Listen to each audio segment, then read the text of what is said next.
Good to go. All right. And that's Sylvie the Enchantress?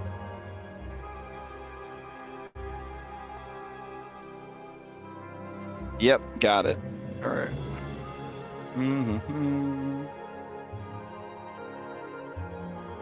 Oops, hold on.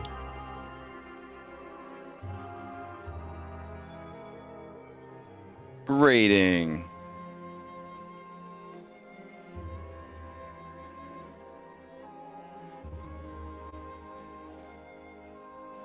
All right, I'll post it up real quick.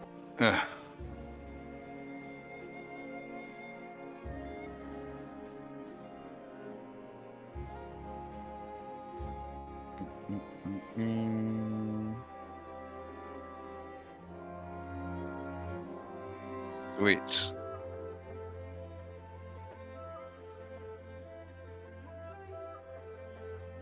All right, cool. Yeah, so we don't have a red tonight, which sucks, but we haven't played in 2 weeks, and we got a lot of post-game to cover, so we're just going to go ahead and play. Sylvie has agreed to be our guest streamer tonight, so that we can kind of have that going. So, yeah, Terry and I would have done it, but I would be streaming the DM view, and Terry's stream settings are all screwed up right now. So thank you so much, Sylvie, for agreeing to do this. All right. And then tonight's Factspiration question. Let's see. Oh, okay.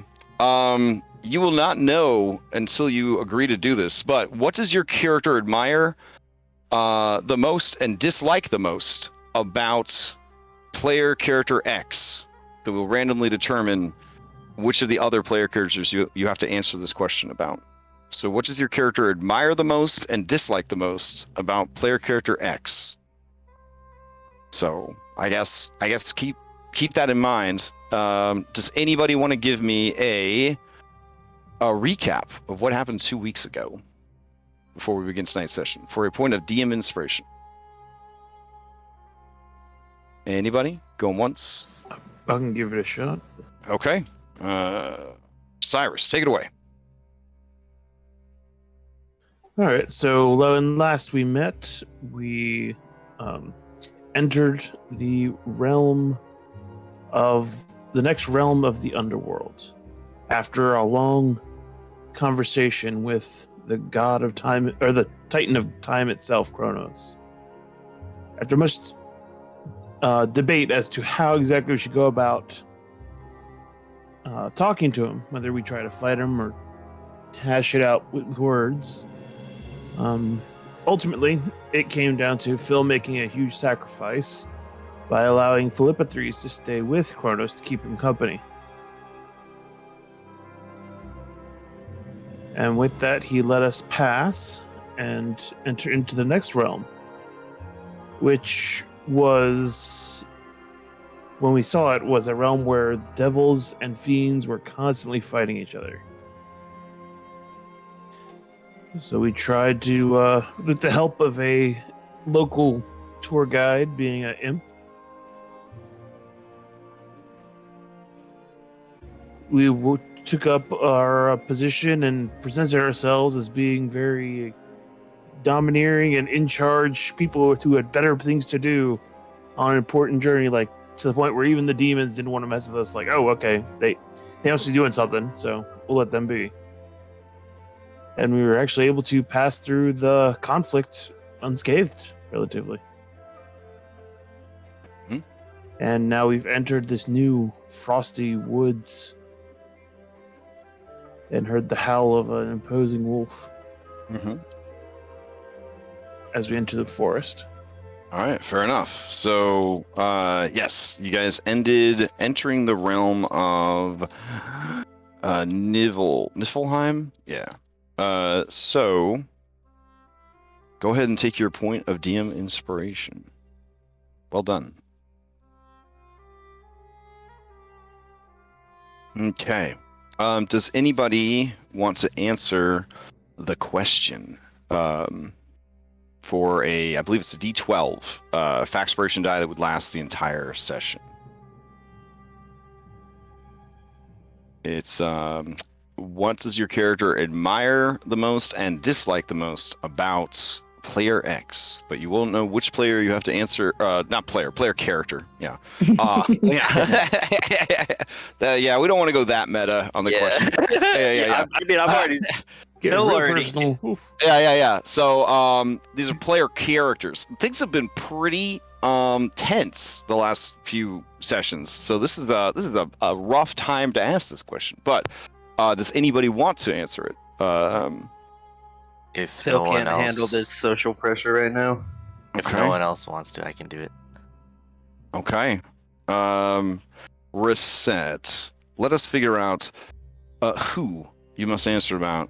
1 will be Anna. 2 will be Phil. 3 will be Hypatia. 4 will be Cyrus. All right, here we go. 3, Hypatia. Hypatia. What do you admire the most? What does Reset admire the most about Hypatia? And what does Reset dislike the most about Hypatia? Well, Reset always admires anyone who is strong. It doesn't have to be physically strong, but Hypatia has shown time and time again that she is one of the most reliable and strongest people that Reset knows. I think the part that she doesn't like about Hypatia would be sort of just it also goes hand in hand with her mental strength, with just how it's hard to understand exactly what she's trying to do or what she's trying to accomplish all the time. She has a lot of secrets, and if she tries to divulge any sort of information, it's in a way that is hard for Reset to understand. So I think that's pretty much what Reset would dislike the most, because it's hard to understand her. But she generally enjoys Hypatia's company. And and she dislikes, the whole spark thing that's going on. And them giving away their own life force for power. All right. You may ask the same question of any one NPC you've met during your Odyssey. They will also have to answer about Hypatia. Ooh, okay. About Hypatia, okay. Let's do Kyra. Oh man. Okay. Well, I feel like this question has been this question has definitely changed recently. So the thing that Kyra likes the most about Hypatia is that Hypatia, for the most part, really doesn't give a shit about what people think of her or what expectations society has of her. She has always had the courage to be who she is, walk the path that she chooses, and turn away from the path that was sort of laid before her. She had the courage to stand up to her family, even if that meant losing them. She was so at peace with who she was that even when given the opportunity to end her curse, she refused. So huge respect that Hypatia has always shown, at least as far as Kyra could tell, that she is who she is, and she's not going to change for anybody, and she's going to live the life that she wants to live, and she's going to do things her way, and that's that. What she doesn't like about Hypatia is that Hypatia doesn't give a shit about what anybody thinks or does or needs, and that she's willing to do whatever she wants or whatever she needs to do, regardless of the consequences and how it hurts and affects anyone else. And so I guess that's the thing that she likes and dislikes about Hypatia, is that the two sides of that same coin. So, That is all All right. fair. yeah. Fair enough. So Reset, you have Factspiration for this session, and we are, I guess, ready to begin.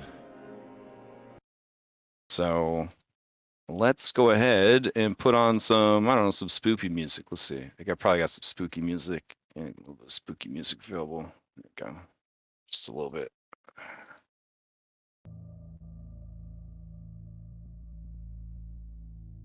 All right. So we left off in the forest of Niflheim, so let's go over there.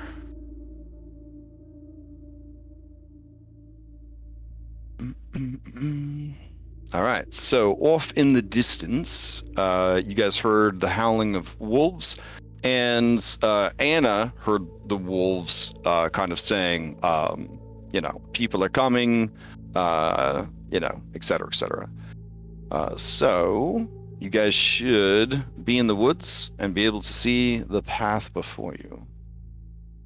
Yeah. Oh, our streamer cannot see. Oh, okay, hold on. Cameraman. Bloop. There we go. All right. Oh, that's wow, you guys really can't see much. Oh, because it's all the fog and mist and everything. Got it. Okay. So yeah. I guess you can proceed to walk said path.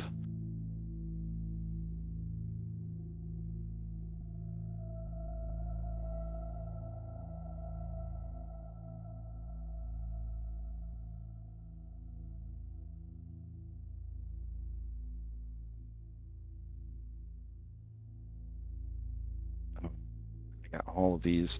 Do we want Anna to just sort of like be like B team for this, or like how do you guys want to handle Anna? Is she gonna still heal us? Yeah, I guess she could still heal you. We'll do I mean, like I think yeah. it makes I think it even makes like thematic sense because this place is really overwhelming for her to take Yeah. kind of like a mental check out. Okay.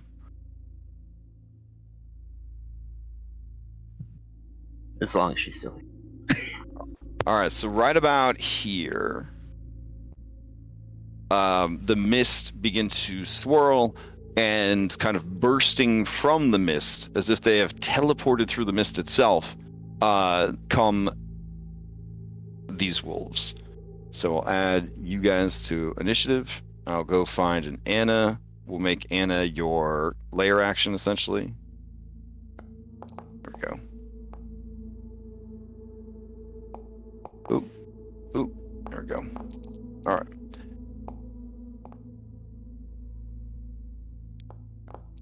And let's see. Throw these things in here.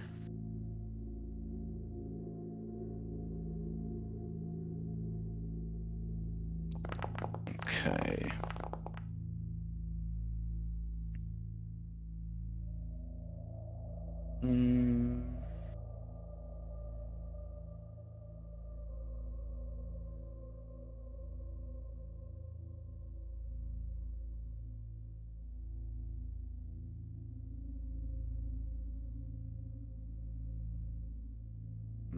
All right, we'll go with this for now.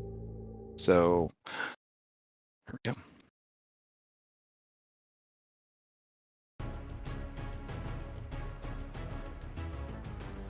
All right, we immediately jump into it. So, these wolves, known as Garms, have sort of teleported in and through the mist and burst out of nowhere.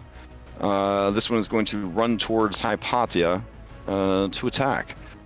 The creature is going to use one of the more original multi-attacks I've seen in a long time. This is a claw bite. You thought there might be two? No, just one claw to bite. Let's see. Doggos are not known for their coordination. Oh, my bad. This will just make 2 bite attacks. That seems much better. All right, here we go. Here come the... Oh my god. Hold on.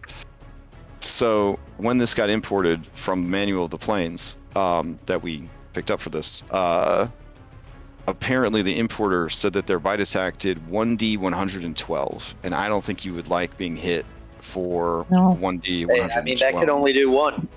Hey, that's true. That's true. Maybe we'll leave it. I don't know, just to see it. All right. Now it should work. Here we go. So the creature appears, and it snaps its jaws at you once, and then twice. Let's see, the first attack, and then the second attack. It misses. The second attack, I will shield. You don't want to take 100 points of damage? Okay. No, thank you. All right, fair enough. All right, so you throw up your shield against the second attack. Let's see. It already used its bonus. Are we actually leaving the D112 112? Nah, if you get hit, I'll just roll a D12. Okay. Yeah, I tried to fix the master one so that it would pass down to all of the dupes, but it didn't take. So, all right. So or if you want, leave it. I don't know. It sounds pretty fun. So it's gonna use the rest of its movement to move to here, and it will stay there. All right. Play passes to the next Garm. It is going to same deal. Kind of bamf in through the mist, and it is going to rush up to you. You have a shield up, so +5 to your AC. This is a 22. However, being a wolf, it's going to go ahead and use Pack Tactics. So here are the 2 attacks coming in at advantage with a +2 from the flank. First attack. Second attack. Misses. All right, both attacks miss, so you don't take 114 or 76 points of piercing damage. All right, and then it is going to move. It'll move back into the mist. Here we go. Does it have flyby or whatever? No, but you used your reaction for. Oh, I did use your reaction. For shield. Yeah, no worries. I did. So then play passes to Informal. All right, Informal showed up in just blue jeans for this attack, and it's going to rush in and pretty much do the same thing. The fact that these creatures are targeting your obvious spellcaster to kind of hints at a certain amount of tactics and intelligence, or that they have been ordered to do so. All right, as it comes in, same deal. Advantage +2, advantage +2. Oof, do some rough rolls. 23 hits though. Yes. All right, not for 42 points of damage. Instead, it's 13 points of damage. All right, and then it will flee into the woods. There we go. And then Phil, you're up. I'm sorry. Yeah, I'm not very happy about Hypatia getting attacked. I will bonus action Rage. Okay.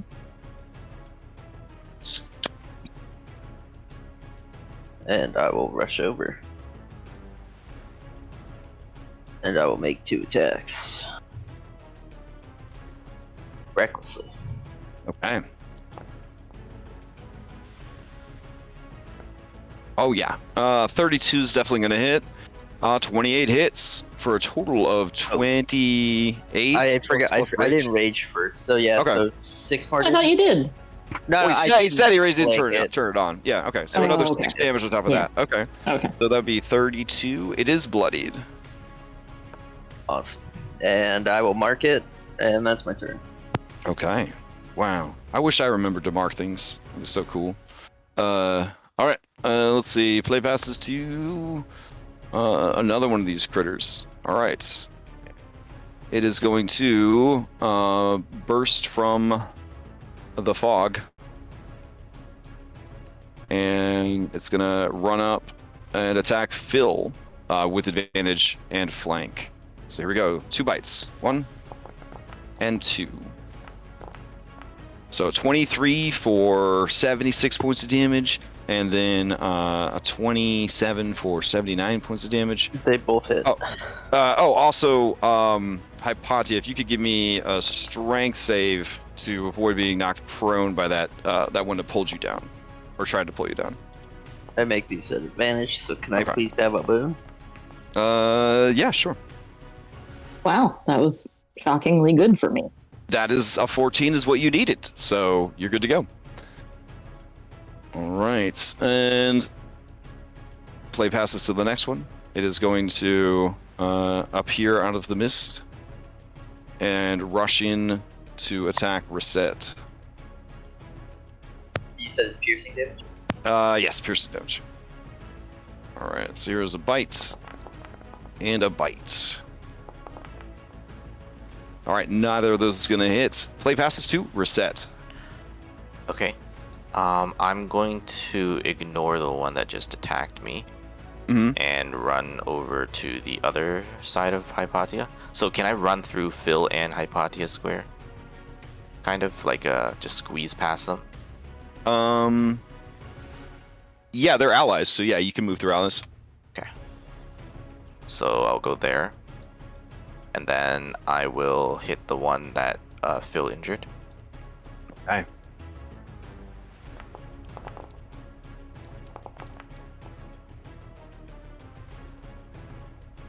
All right, that is a hit for 23 points of damage. And one more. Oof. All right, how does it die? I'm going to break its jaw and kind of just push it back into this foresty area. All right. And basically stand in a defensive position so they don't flank Hypatia again. All right, sounds good. Then play will pass to yet another one of these beasts. Right. It is going to appear out of the mist and rush forward to attack this big Yeti. All right, here we go. 2 attacks against Big Yeti. 1 and 2. All right. Neither of those is going to hit, I don't believe. 19 maybe? On Yeti? Yay, nay? Oops, sorry. I forgot I was a Yeti. Do either of those hit? You got a 19 coming in for 18. Or sorry, 19 coming in for 11. Yes. Okay. Then give me a strength save to avoid being knocked prone. And then you will be up. So I guess even if you get knocked prone, you just stand back up. But oh no! Complication. Critically exposed. The next damage roll made against you treats any 1s or 2s as 3s. This lasts until the end of the round. We'll keep in mind. All right. So what are you gonna do? All right. So we are going to smack this Yeti, or smack the Garm that has attacked me. Okay.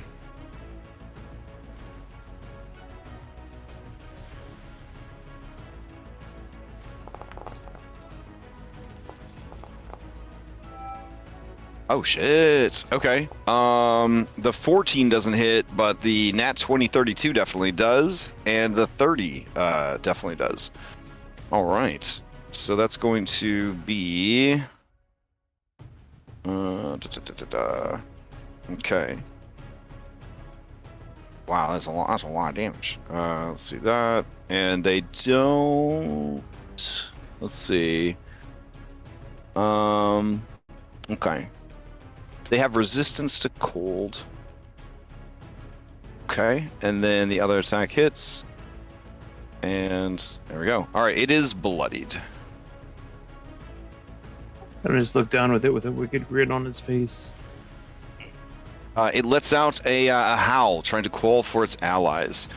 All right, Anna's up. You may choose one of the following. One of you gets 1d6 healing, or she will use Eldritch Blast. That's all we got from BT Manifestation. Yeah, Eldritch Okay. Blast. All right. Fair enough. She will target this one, and she will let loose some Radiant Blast. Here we go. 1, 2, 3. Okay. That creature is nuked to cinders. There's not even a body left. All right. Play passes to Hypatia. Okay. I am going to.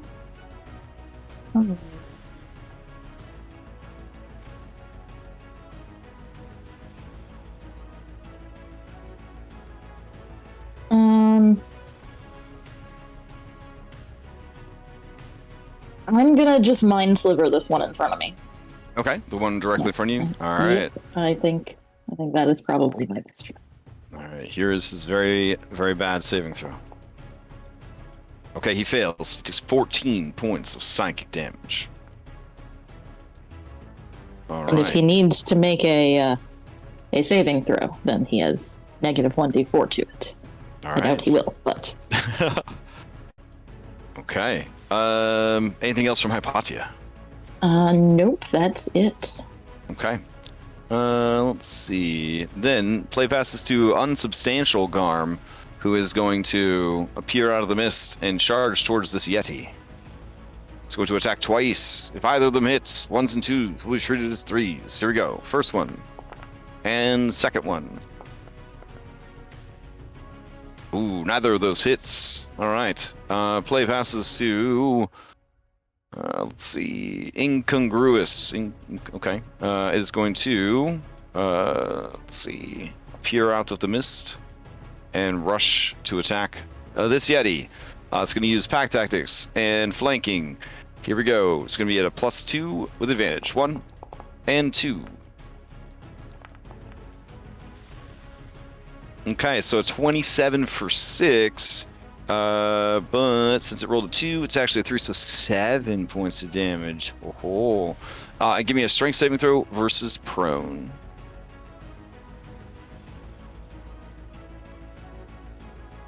Alright. Let's see. You're the only one that's kind of off by himself. Yeah. Okay. Nah. This one will appear. There's a naked dude. How bad could that be? They're gonna run in to attack this naked guy. So this will be a flank with advantage. Here we go. 1 and 2. All right. And then 2 strength saving throws. And then play passes to the beginning of combat of the second round, wherein this guy is he's super dead. So then play passes to this one. All right. This one is going to it's not really going so hot, is it? Not really. All right. It's gonna rush in, and with a flank and advantage, it will try to attack Reset. Here we go. 1 and 2. Oh, we do have a note from our camera person. Oh yeah. Yeah, you'll need to give her more vision. More vision? Yeah. Okay. Yeah, she can't see the whole party Oh, why isn't she moving the camera to keep up with everybody? because she doesn't have vision. Oh, I mean, she has vision. She just can't see very far. That's okay. Hold on. I mean, I can't specifically just give them vision because the scene is set up with fog. So, yeah. Okay. Yeah, they'll have to move around. All right, then let's see. This one moves in, isn't able to land any of the hits that it needs, and it is going to then use fog jump. Nope. It's going to stay where it is. All right. Let's see. This one right here. It will rush in and then try to attack this big boy over here. It'll be advantage and +2. 1 and 2 against the Yeti. So 18 for 14, 22 for 9. Play passes to Phil. And if either of those hits, Cyrus, just go ahead and toss out some strength saving throws. The DCs are 14. I'm gonna hit disarming. Okay. I'm gonna use a bonus action to grapple it and move it away from Hypatia. Okay.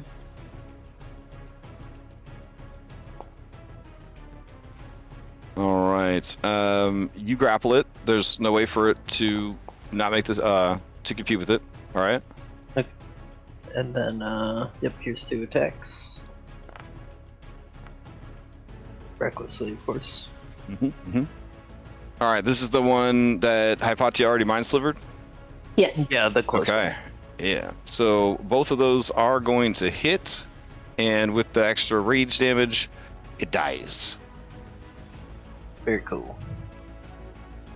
And, yeah, that's my turn. Okay. Let's see. Play passes to. Wait, I lied. Oh. I will okay. do this to mark the one close to me. Oh. and- All right. And that's my turn. All right. And let's see. This one back here is going to turn and flee back into the mist. Reset. You're up. Yeah, I'll turn to this one, unpalatable, and just unleash. Okay.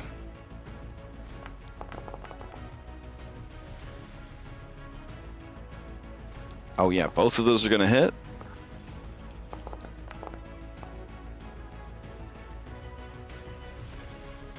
Both of those are gonna hit. The creature is well past bloodied. All right. Yep, that's everything I can do. All right. Lets out kind of howls of pain. You see Anna wince. And then Anna says stuff in Wolf. Almost like she's admonishing them. All right. Play passes to the Yeti.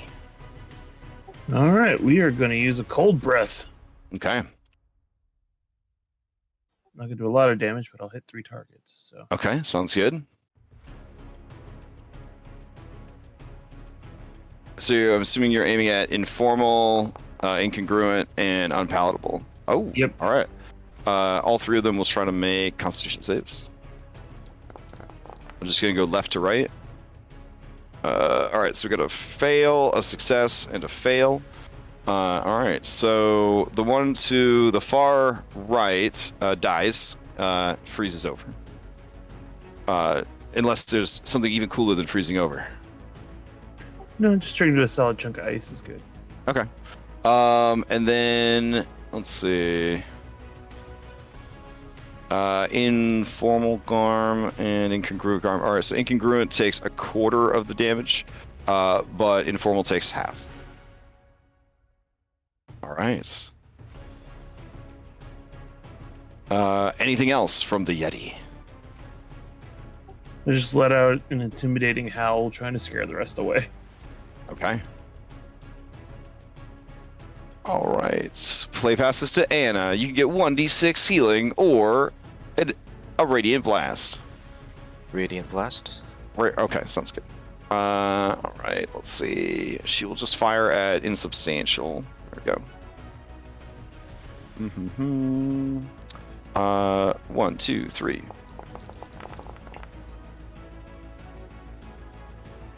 Okay. Let's see. Hit, and hit for quite a bit of damage. I'm starting to suspect that warlocks might be very good at dealing consistent damage. The creature is bloodied. All right. Play passes to Hypatia. Okay. I am going to firebolt this one next to the Yeti, incongruent. Ooh, okay. So first it got colded, then it got fired. Oh, that is going to hit. Takes full damage from fire. 3, a 2, and a 4. Ugh. All right. It whirls around to see the source of the attack, whirls back around to the Yeti, and you can see in its glowing eyes that some of the ferocity has gone out of it as it looks at all the fallen companions around it. Anything else from Hypatia? Nope, that's it. All right. Play will pass to Unsubstantial. Unsubstantial is going to use a disengage, and him going to run away. Once he is concealed by the mist, he is going to use fog teleport to get absolutely the fuck out of there. All right. Play passes to this boy right here. Everyone's leaving. I think he wants to leave too. So yeah, he's going to disengage. He's going to run towards the fog. As he kind of exits into the fog, he will go ahead and nope out of there. All right, let's see. This one right here, I believe it needs to stay and fight you, right? Since it's marked? Or how does your mark work? Is your mark, if it attacks anyone but you, that's a problem? It's a little bit better, but it's not that much better. Let me. Okay. I'll post it up. All right. Enemy marked by you makes an attack against a creature. I think it also does this and follows normal marking rules, but I think they can still disengage and run away when they're marked, right? I think. Yeah, that he definitely wants to do that. Yeah, he's gonna hand you a note from his mom. And he's got to go. He's got to pick someone from the store after. I take it. I dumb it. Yeah. Okay. Yeah, he got run away. All right. As a parent, I get it. Yeah. All right, going into round 3. All right, this guy, he's the last one left and the smallest of the pack. He's definitely gonna run for it. So he's disengaged. He's gonna nope out of there. No one is dead and dying. Would you guys be all right with ending the fight? Yeah. Yeah. I mean, we're not going to chase them off the paths. Yeah. Okay. Fair enough. Let's see. We will end the combat.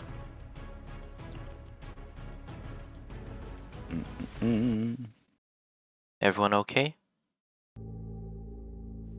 So far. Okay. I'm gonna. I don't know what those things were thinking. That wasn't too They're bad. They're clearly outclassed. Yeah, maybe this place ain't that bad. I'm gonna snap off a frozen leg of wolf and start munching on it. Okay. The meat is incredibly fortifying. This stuff good.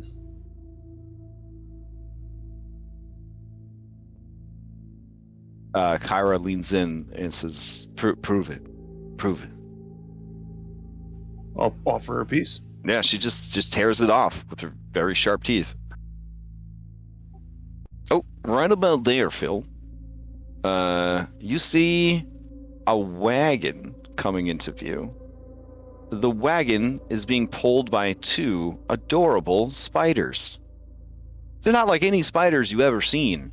They look horrible. They are massive and metallic looking. And behind them, they are pulling a wagon.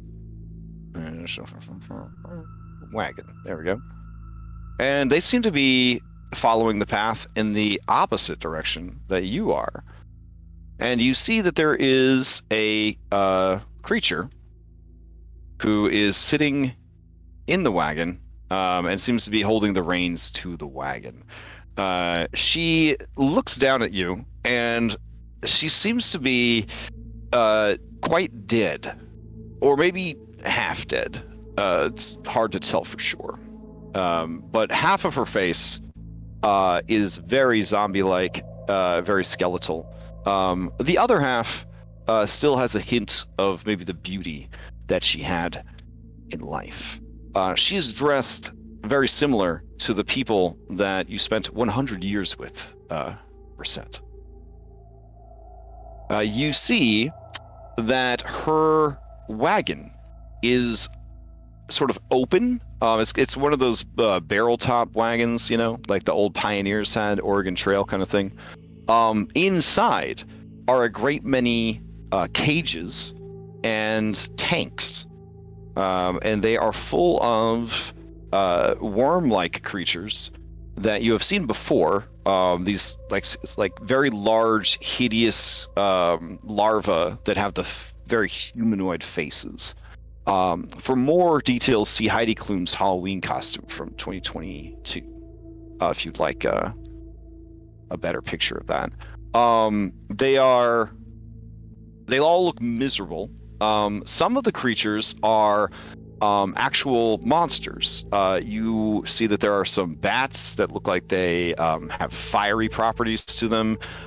You see a puppy version of one of the wolves that you just killed. There is a skeletal monkey.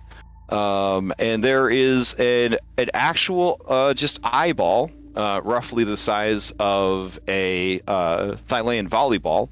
And it's just sort of like sitting in a fishbowl, just kind of looking around. One of the things that you see hanging from a cage towards the middle of the wagon, you see a disheveled halfling. The halfling has a bald head and a thick build. I didn't modify his miniature, but him have a beard now to show that time has passed. He sees you, but there does not seem to be enough energy, or maybe there's just no fucks left to give, because he doesn't seem to acknowledge that he has seen you. He just kind of sees you and sees past you, sort of thing. Yeah, And I mean, the second I see him, like, Phil would have walked past if not for PDS. But the second he sees him, he puts a hand up. Says, Okay. Stop. The woman says, slow. And the creatures let out horrible metallic screams. And then she says, slow. And they begin to sort of calm, and then they come to a stop, like right next to you. Like Geiger-ish aliens, just acid drips from their mandibles in their kind of human-like faces. The wagon, pulls closer, and you see the woman. She is of a large build, reminiscent almost of Yala, just a very big, muscular woman, or at least she must have been in life.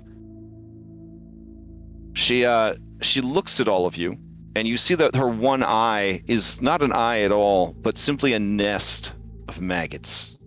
But her still living eye is icy blue. Well, you can't actually see any colors. It is an icy white, and it is highly intelligent and taking in your measure. Hypatia, game recognizes game. You know that this person is possessed of incredible, arcane, and divine power. I don't know what you're... On the network, I will tell Philippocles to be careful. He's not on the network anymore. Oh, baby. I It is unpaused if the rest of you want to catch up with the party. I will just tell Philippocles that she's very powerful and to be careful. Look, now that ambushing is no longer a thing, I'll go ahead and kind of open the fog up a little bit so everybody can see a little bit better. Hold on. I don't know what your business is, but you'll be leaving the halfling with us.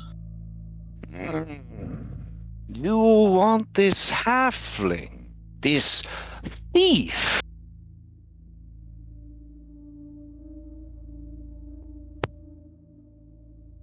Well, I don't know about that.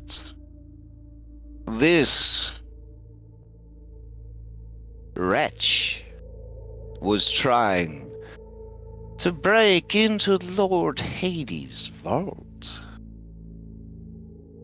He was captured and put up for auction.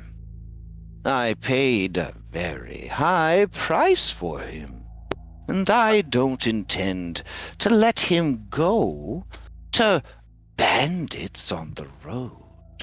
What is the price that you paid? Oof. So many souls. I am so peddler, you see. And those of you who remember Hypatia and the Lotus Witch's rundown of this particular hellscape is those larvae that you see are sort of the physical manifestation of tormented souls. And so they represent like the big trade commodity here. They're the currency they're the Dogecoin of hell, essentially. I don't barter with souls, but You remind me of someone. Someone very familiar.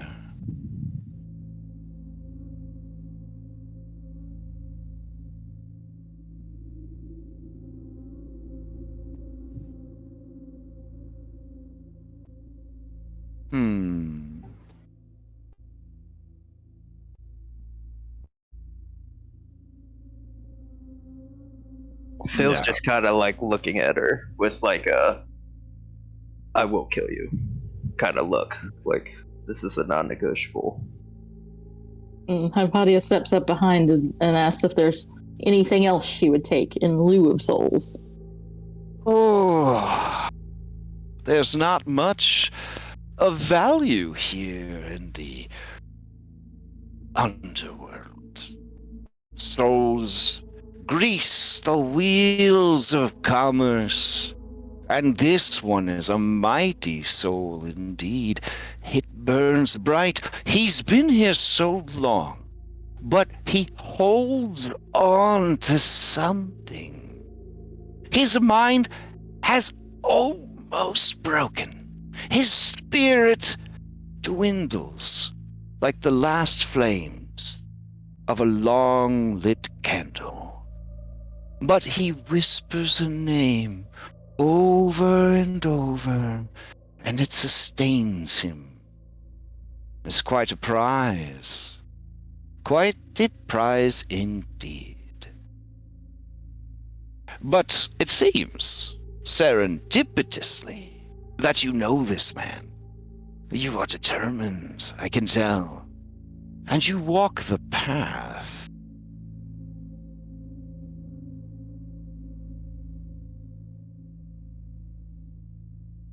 You can try to kill me.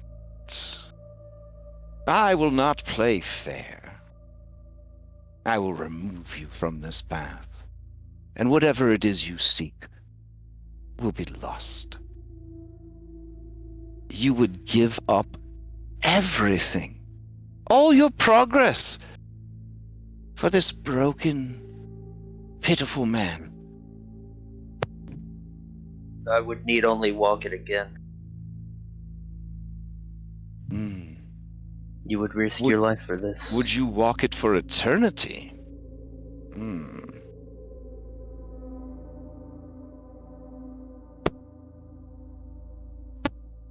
I smell. This far, it's pretty fair to say that. Oh. This won't be easy for you. You seem to be possessed of a gross overconfidence.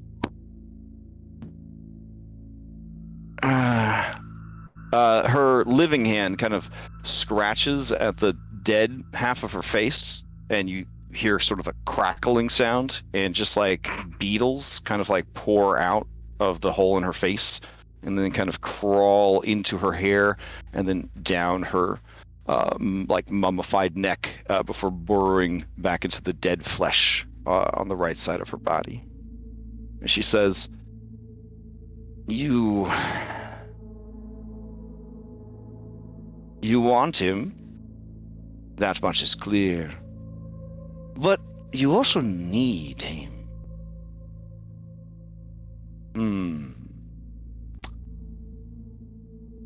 That is also clear.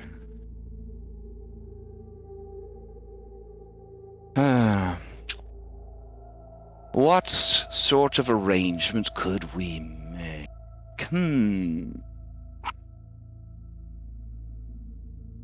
Well, you don't deal in souls, but I get a sense that you certainly reap them.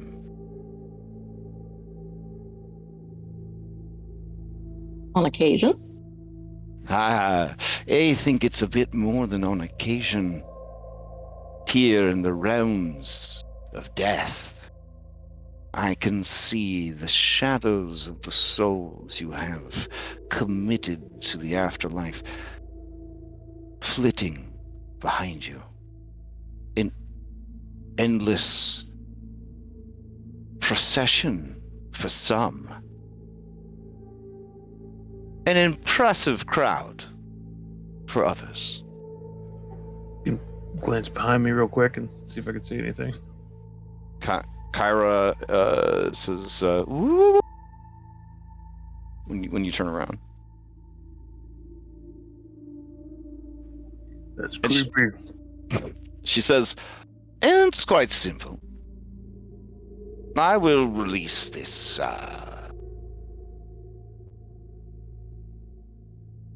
this man to you, and you may do with him as you see fit. For his life, his soul, his destiny is mine to decide.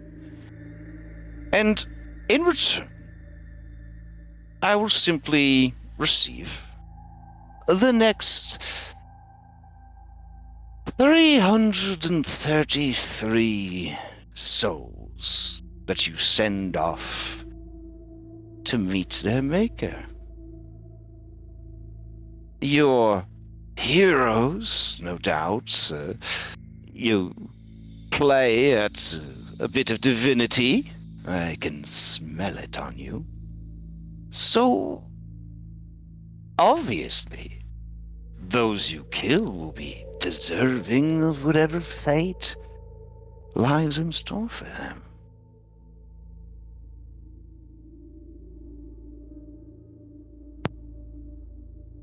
Hero huddle, real quick. Of course, I respect the ancient rites. Yeah, I mean, Phil's not down with this deal because if people belong in Elysium, that's where they should go, or wherever they belong. Phil's not about to. In the same turn, we're not going to be able to punch our way through this. Arthur, we might be. It's like an old lady in a wagon. I mean, Hypatia What? is 300% in favor of the deal. Like, it sounds super easy. I also feel like Anna might have a problem with it, though. Meta. Yeah, I mean, Ventus says, I don't understand what the problem is. They're dead. They lost. We won. What happens to them afterwards? And really, what happens to people when they die in Thylea anyways? We don't even know what's going on down there. As far as Estrella says, the whole operation's just a total muck-up. So, I mean, maybe this is better.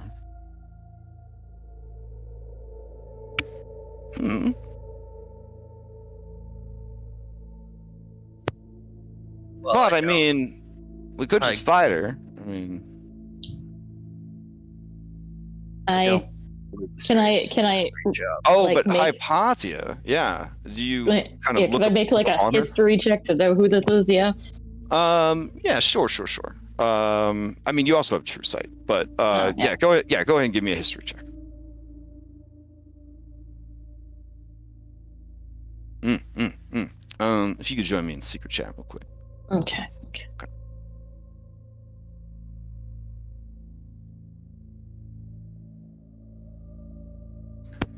Phil, you're giving me heart palpitations here. I'm giving you a heart palpitation. It's just one lady. We got Hypatia. Out of character, you do know who this is, right?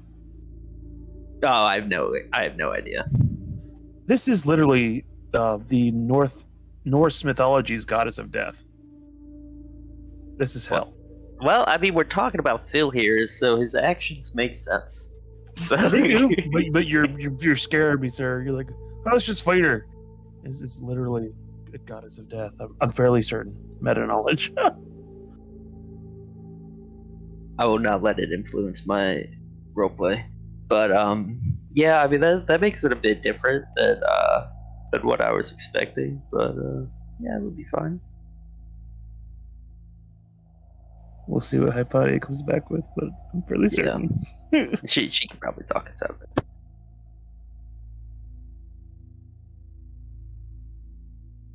I mean, we could ask her what she intends to do with the souls. Because if they're a fair god, or if they're not going to torture the souls, that might not be a bad thing then. Yeah, that's a good idea.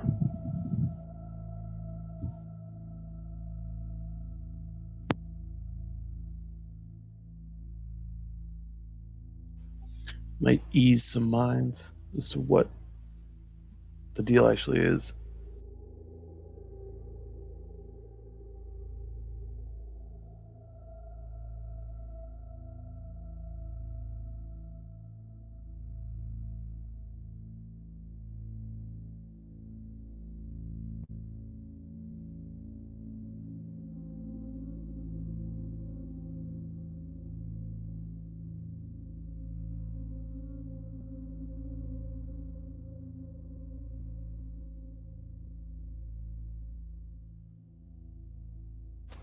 So anyway, how was your holiday?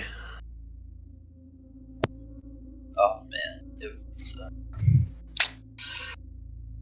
flying this season was terrible. Ooh. But it was pretty. Man, I must have gained like 15 pounds. I'm from Chicago. I live in Boise. The food in Boise sucks. But the food in Chicago sucks. I'm gonna when Phil says things about fighting this person, I'm going to make shushing and throat slashing motions like no. Still death, right? You remember how there's 3 main gods of death? That's this one of them. Oh. Yeah. So she is strong into theory. Oh, stronger. Mm. I'm gonna poke my head out from the hero huddle, and I'm gonna say, what if we sent you these 333 souls on a term? They get to be released and go wherever they were otherwise meant to go after, say, 100 years?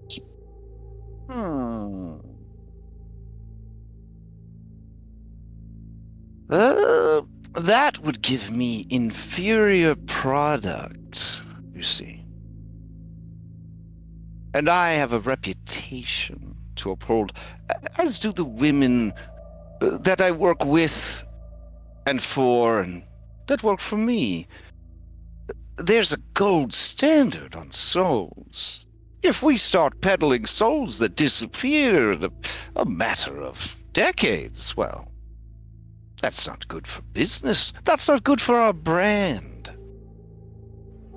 What do you do with your souls? Oh, they're used for all sorts of things.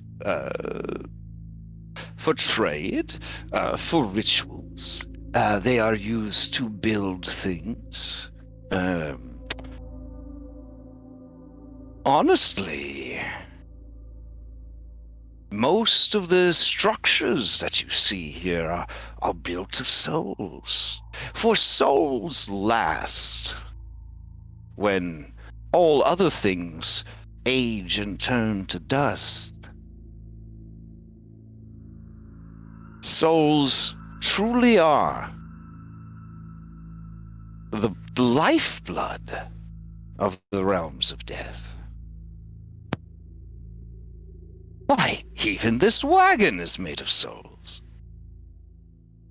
Well, surely there must be something you're interested in besides souls. Perhaps something in Hades' vault. Oh, Hades' vault. I don't even think Hades cares what's in Hades' vault. An amusement in these dreary lands.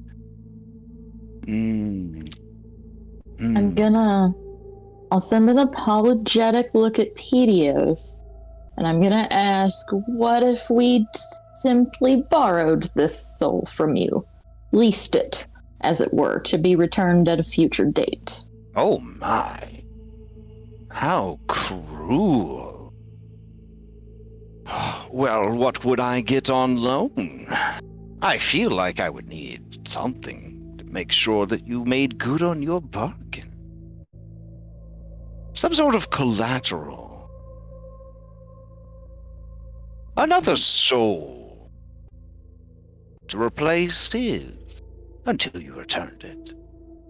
Is one of your company willing to be that?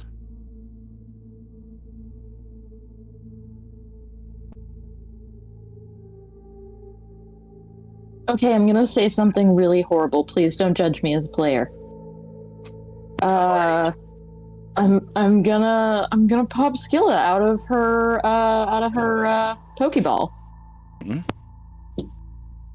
And I'm going to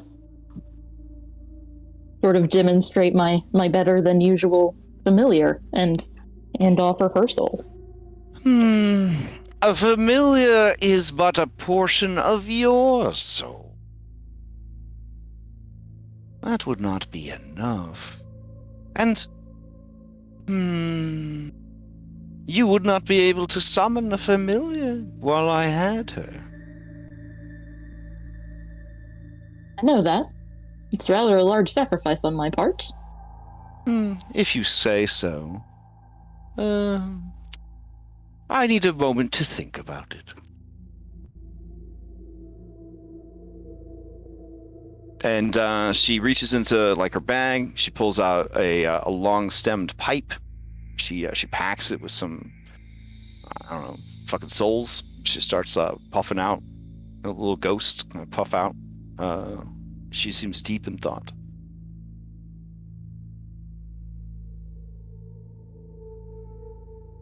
How long would you need him for?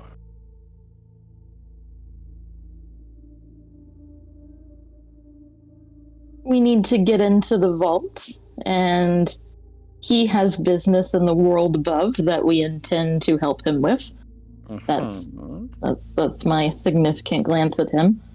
I would say not more than 5 years. 5 years on your home world, then? Yes. Or if he dies. If he dies, he comes right back here to this cage. And your familiar is returned. That seems fair. Should you...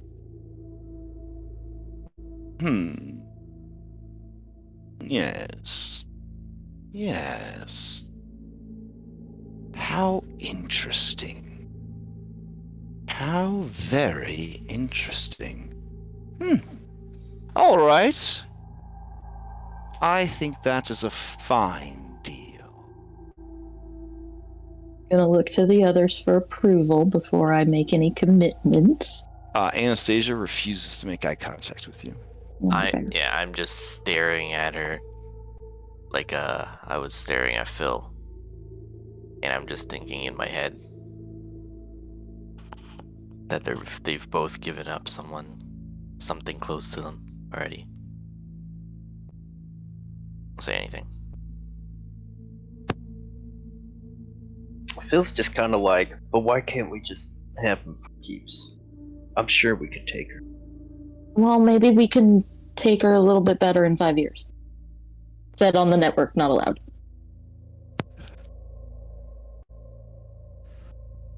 She's just kind of puffing away at her pipe. Seems to be humming some sort of hymn or music. It is vaguely familiar to you, Reset. It sounds like a funeral dirge from the Northlands. This is acceptable to me. 5 years, we'll figure it out. Okay. I will nod at her and say, it's a deal. 5 years, or when he dies, whichever comes first. In the meantime. But you will have no hand in any of his death. I Only if have it's natural, much of to course. do. I can't be bothered with the fate of a small thief.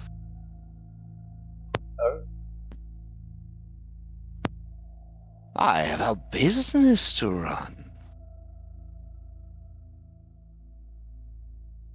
Yeah. She puffs out like 3 times, and the first is a smoke ring, and the second is what looks like skilla made of smoke, and then the third is like a spear, and it kind of stabs into the smoke skilla. Petios appears prone at your feet, and then skilla appears in the cage.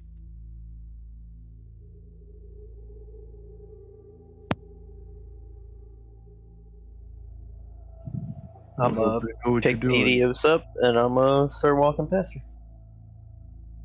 Hmm. I am going to make sure to look at Skilla as I leave, so that I know what I have done.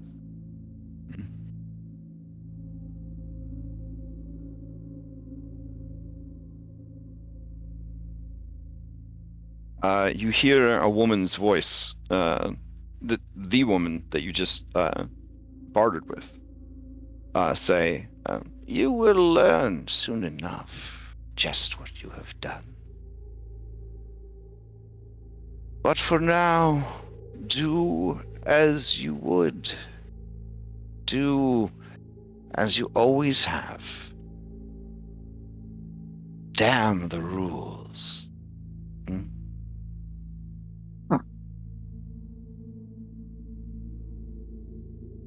As we get out of earshot, 2 things. First, I will look at Petios and say, I'm sorry we couldn't get a better deal, but we couldn't Maya- afford to fight her. Maya? We know where she is. And we'll help you get to her.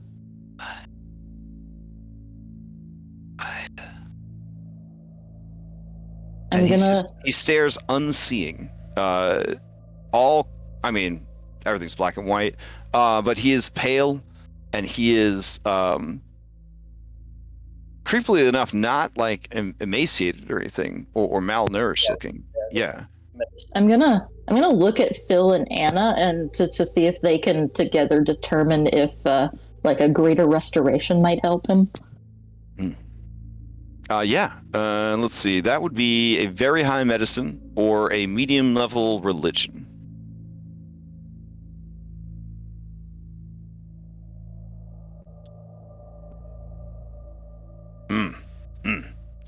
With Anna assisting, comes in a 14. You are not sure what is wrong with him. Medical opinion, he is in a sort of catatonic mental state, which is a type of quote-unquote insanity, which means it would be curable by a greater restoration.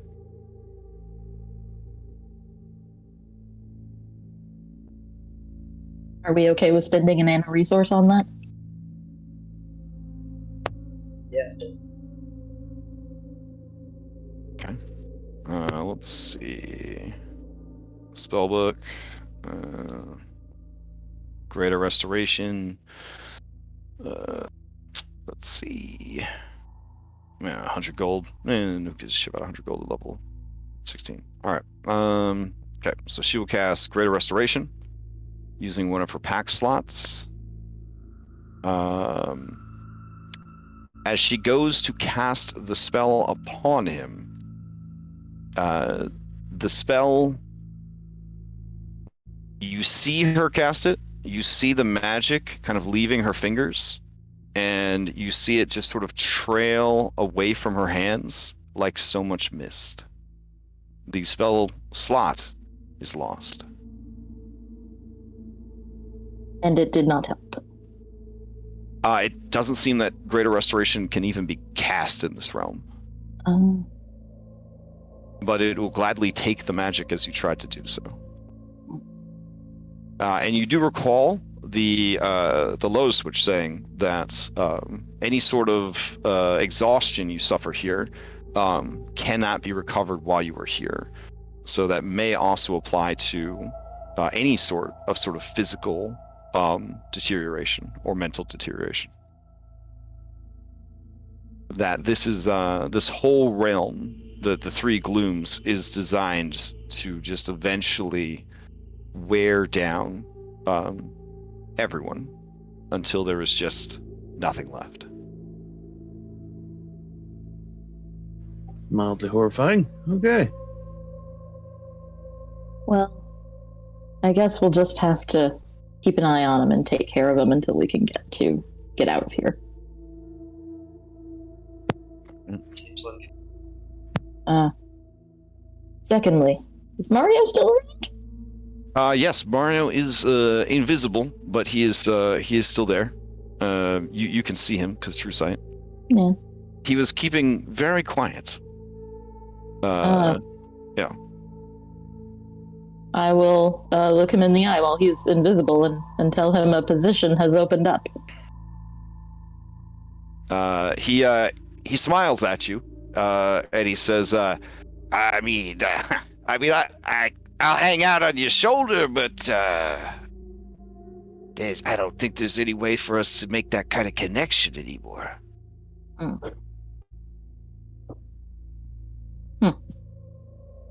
For a wizard, you don't seem to really put a lot of stock into the whole familiar thing, because, I mean, you just gave that lady like a portion of your own soul. Like she has your soul, at least a piece of it. I didn't do anything. I mean, that's crazy to me. It was a high price, but hearing this, Zamrox looks alarmed, and he looks at you, and he says, and you know, he wants to know what the fuck were you thinking, basically.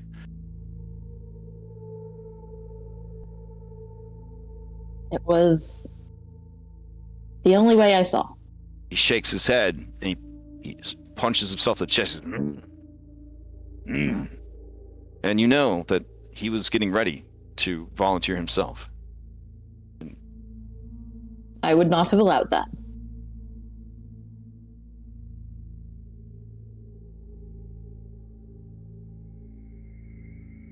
I guess there are some bridges even I won't cross. Or, well, I will cross them before I'll let anyone else.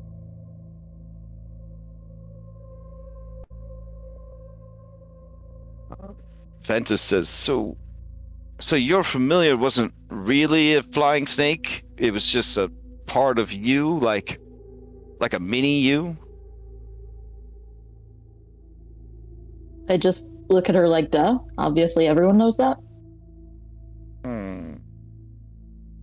And you just gave it to that lady after telling us that lady might be one of the three triads, triumvirate. Yeah.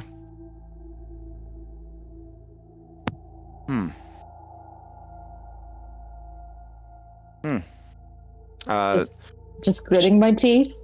We'll be fine. She looks over at Phil. Hypatia, with your great wisdom, you know that she is concerned now that if someone as smart as you would make a deal that dumb, she's going to have to keep a very close eye on Phil.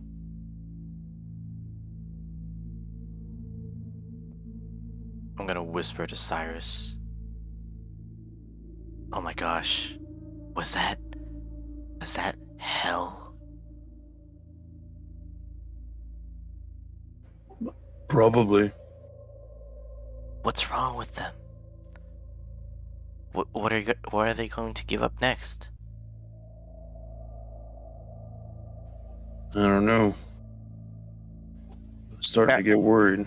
Alistair says, wait, hell with one L? That's impossible, because that would be one of the top 3 gods of death in this whole realm, and why would she be riding around in a wagon? This is her realm, isn't it? Yeah, but like, you don't see Valis going around in a wagon in the middle of the forest. Do you understand how their minds work? Maybe she was looking for souls. Maybe she was looking for us. Couldn't she just take any soul she wanted if she's one of the top 3 gods of death? Well, she just took a part of Hypatia's. There probably is no fun in that. Kyra raises her hand slowly and says, as a former god, pretending to be a regular-ass person is one of the biggest thrills ever. To see how people treat you differently and how they act, and if they act up or are rude or whatever. But if they treat you really nice without knowing who you are, you give them like boons and blessings. But if they treat you bad, maybe give them diarrhea for a couple of days or something. So. Plus, death's not evil, just a part of the cycle.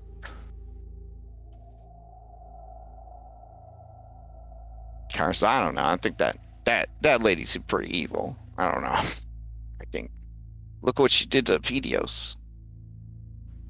Are you sure she did that? Or it wasn't this place that did it to him? But if you live in this place, I feel like you're kind of evil if you live in this place. Wasn't Pedios already dead, technically?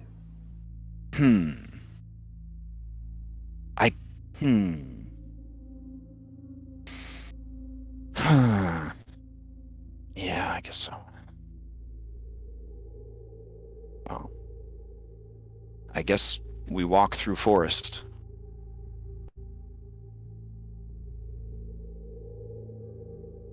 And you guys continue to follow the path.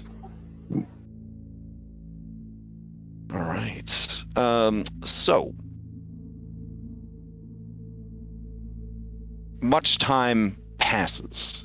The forest is cold and seemingly endless. At some point, you would begin to grow tired. I need everyone who is not immune to exhaustion to give me Constitution saving throw. I'm going to use DM Inspiration on mine. All right.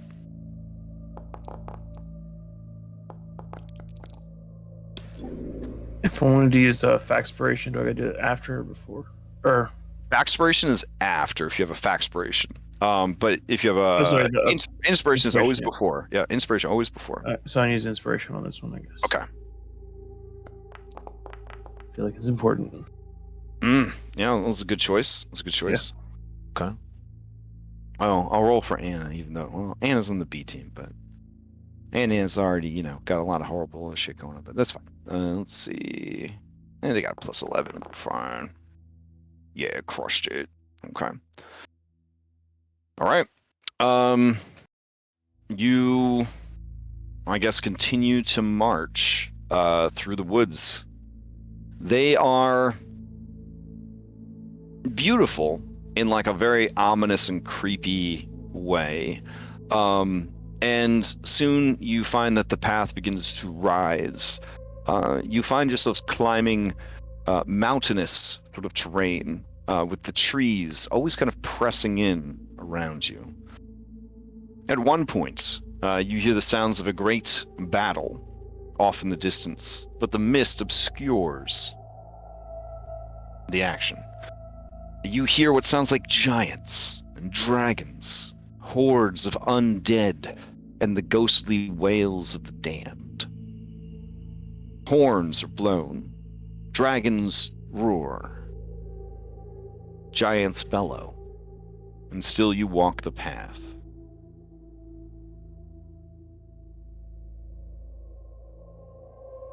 What feels like days pass, and you must make another Constitution saving throw.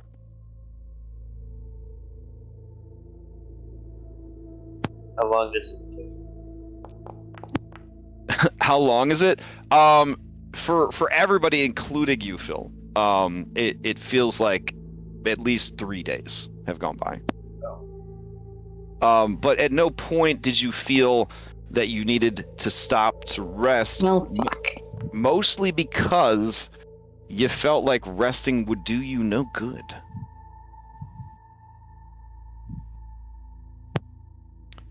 All right. I gotta roll for Anna again. Should be fine. Let's see. And Hypatia, you gain another point of exhaustion. Hypatia is starting to look closer to a corpse than a living person. Their eyes are deeply sunken. A few of the snakes upon her head seem to have gone completely dormant and no longer move. Their eyes and mouths are closed. Do you have any of that magic bean juice you were talking about? Might help wake you up. I don't. Let's just keep going.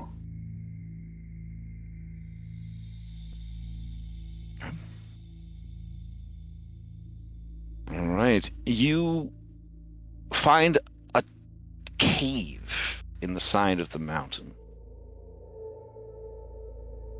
Outside the cave is the dead body of a massive troll. As you approach, the eyes of the dead troll open, and a raspy voice kind of rattles out from its huge body.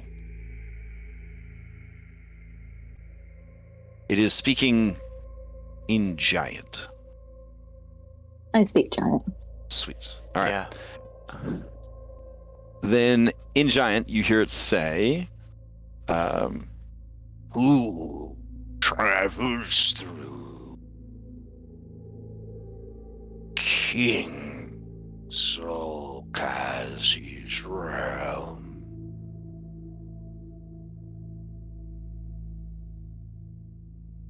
I'll say back in Giant, the chosen of the Oracle. This name means nothing.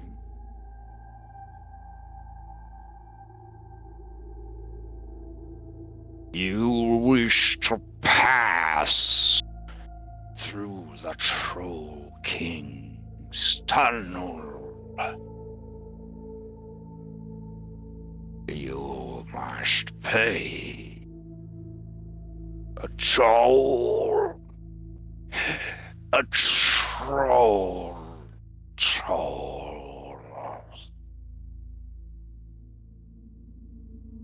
I just sigh the biggest, deepest sigh there has ever been. What would you like? Not what I want, but what Solkaz needs. His defiance of death is so absolute that he never gave in, though his body decayed and rotted away, leaving only his bone. He rebuilds himself constantly. He wants flesh, organs. They must be fresh.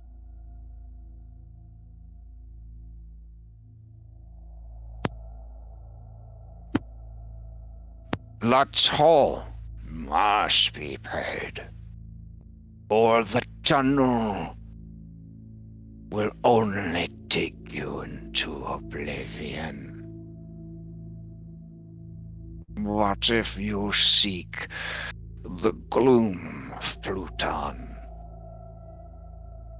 And you pay the toll.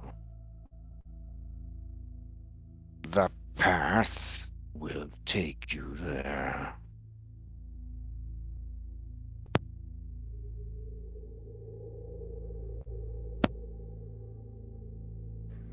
And the path does appear to go right in this cave.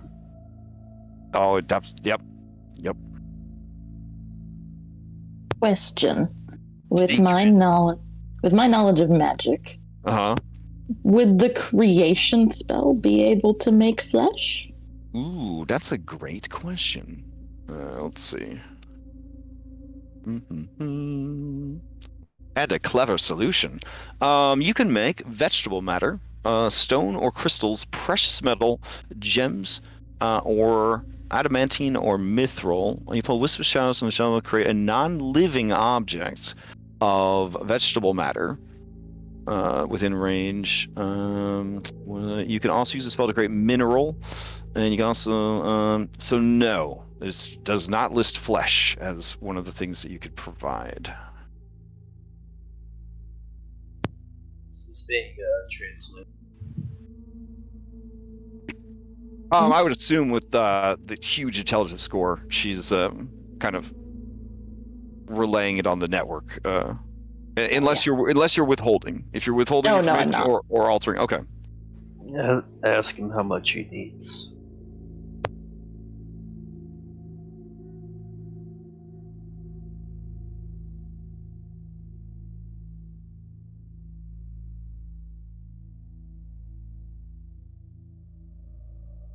So is he saying regeneration doesn't work here? I've been regenerating this whole time, unless I shouldn't have been. You're regenerating in so much as the spark is keeping you alive. Your wounds, your scars, they have not been healing over. So you're running on hit points that represent a sheer defiance of death, as opposed to being beefy. Oh, so I still have Scala Cobra Beast. He hasn't grown his muscles back yet. Yeah, it's been anything related to the restoration of like the physical. Like again, if you aren't able to get over exhaustion, like your wounds themselves sort of just remain open, which is why so many people down here look like kind of walking corpses, because they might have healing and they might have the desire to keep going, but everything is slowly under the effects of entropy. Now, like when you get out of here, I mean, you should be able to grow back whatever's missing, heal up in your wounds, that sort of thing, for sure. All right, using my knowledge of medicine, Mm-hmm. am I aware of organs in the body that serve no purpose, that aren't required to live? Yes. Ooh, I have an idea, Phil. All right. Well, what if I wild shape into a troll and then you carve pieces off and give it to him? Now, this troll that you're seeing, it is like an emaciated, nearly skeletal corpse. So they may also be in a similar situation. Sounds like the king of the trolls has to basically take other people's bodies and body parts to feel like he has a body, because he's just a skeleton. I mean, when you change back, will the flesh remain? In the past, when I've changed back, the flesh has gone back to my flesh. Mm-hmm. Mm-hmm. So let's say you turn into a troll and I cut off your arm, and then you turn back. Will you have an arm? I mean, you should. That's how it's worked in the past. But will the arm persist? Oh, it's a troll, and they have special properties where their stuff does persist. because you can grow another troll from that arm. But without you staying a troll, would the troll limb stay? Yeah. Yeah. That's a good question. It's a high level D&D But- question right there. But if he stays a troll as we get through the caves, and then we're through the caves, does it matter? Yeah, I could stay a troll for 8 hours. The skeletal remains kind of rattle out from the ground. The mummified husk of the skin sort of clinging to the bones. The dead eyes staring up at you guys from the ground. And the voice says in giant, each who passes must provide flesh, or flesh must be provided for each who seeks passage. Cut off a finger from... Everyone take a finger.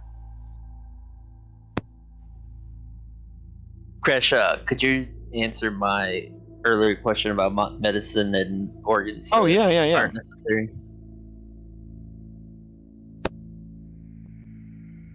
Don't worry, FBI agent. I'm not checking what organs are not needed in a human being. So some of your non-vital organs are your spleen, your stomach, your reproductive organs, your colon, your gallbladder, your appendix, and your kidneys. And the troll says, 1 stone of flesh. Now, for Thyleans, you probably don't know what a stone is, but Hypania, you a big nerd, you might have learned this at some point, is 14 pounds. Lord. Now to upset my FBI agent even more. I mean, I know a human head's 8 pounds. Okay. I could go Kraken Jr. and have arms to spare. I mean, you could, yeah. I mean, you technically only need, 2 to kind of pull yourself along. Kraken's pretty big, too. I would say that the general consensus among the B team that are participating in this horror show is that you would want to stay in that form until you had safely made it through the passage, just in case you shifting back causes that flesh to disappear. Because I mean, the idea behind wild shaping is that you are building a body out of wild, primal magic, yeah. You take the pain and be willing to sacrifice. I will try to be quick. Let me double check. It tells me how many arms I got.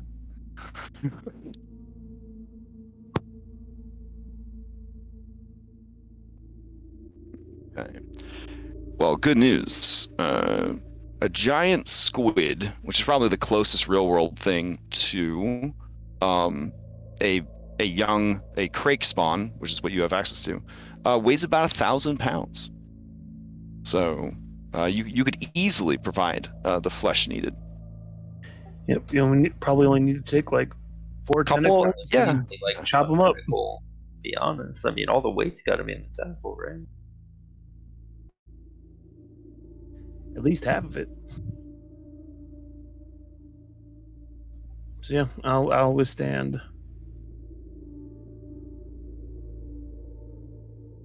the pain. Okay. All right. I will just try and put on my sushi chef hat, Okay. and I'll use my flame tongue to kind of cauterize the wounds. Okay. And I will divvy up. Let's see. We need 1, 2, 3, 4, 5, 6, 7, 8, 9. Does Mario need 14 pounds of flesh? Yeah. 10. Doesn't So seem, doesn't seem very fair. Doesn't seem very fair, but they are Yeah. trolls. Yeah, they are trolls. Kraken has 10 tentacles, so I'll remove 140 pounds worth of tentacle from Cyrus. Okay. That would come in at like maybe 1.5 tentacles.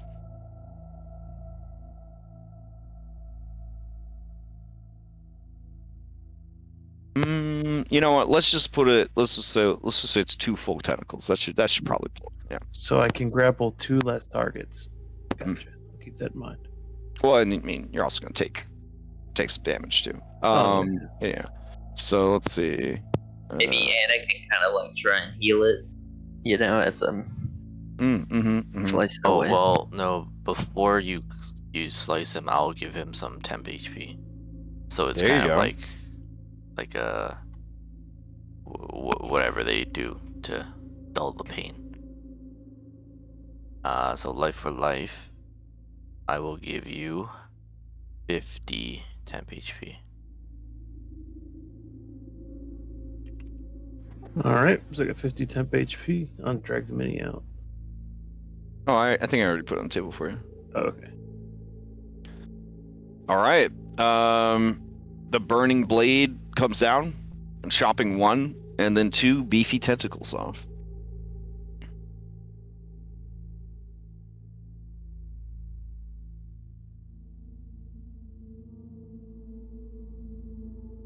Okay. You kind of place them by the entrance or near the skeleton? I divvy them up and I hand everyone 14 okay. pounds. And we all just kind of walk up and place it at the thing. All right. As you place it near the skeletal remains of this guardian, the flesh begins to animate, and squirm and writhe, and begins to make its way further up the mountain, away from the path.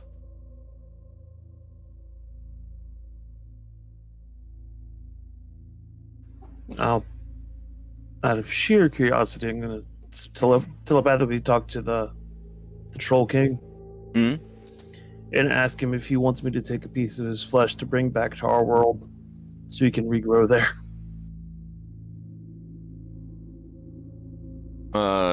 And he says, I serve the king forever. All right.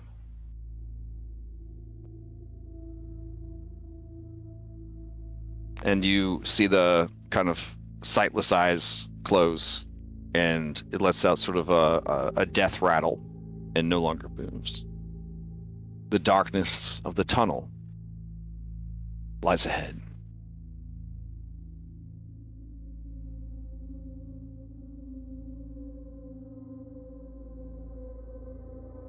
Good news is Kraken's got 120-foot true sight now. Yay! Alrighty. So, you guys head into the tunnel, and you walk for a time. Eventually, you start to hear winds, and you start to see sand kind of building up in the corners of the passage. Soon enough, you find yourselves near to the end of the tunnel, and even from where you were at, looking out, you see that it is a desert. A massive desert that seems to just go on and on and on.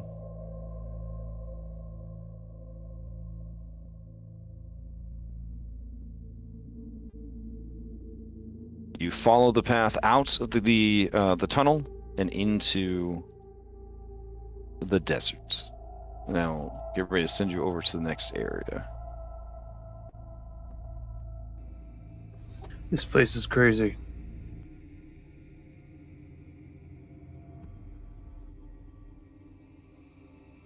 Kyra looks at you and says, "Yes, agreed. Agreed. This is what finally did it for you, though. You made it really far before you decided. For me, it was the infinite anal beads. I'll be honest. That's when I really. That was when I was like, this boy's pretty crazy."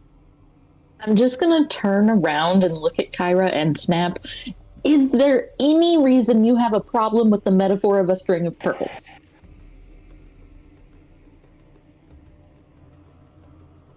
I'm sorry, never mind. I'm tired.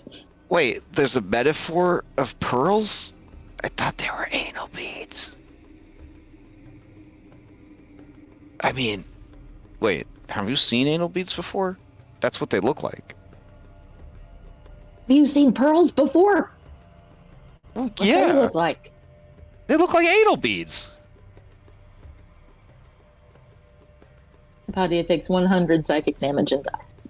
Oh, okay. Checks out. I thought they looked like fish eggs. Do fish eggs? Just what, because they're round? Do fish eggs look like anal beads? I don't know what anal beads look like, so maybe. They look like that! I can't. That's how they look. You don't know how they look, Phil? You really? You don't know how they look? No, I was confirming that is how they look. Oh, thank you. I mean, things can look like a lot of different things, guys. I guess. Let's see.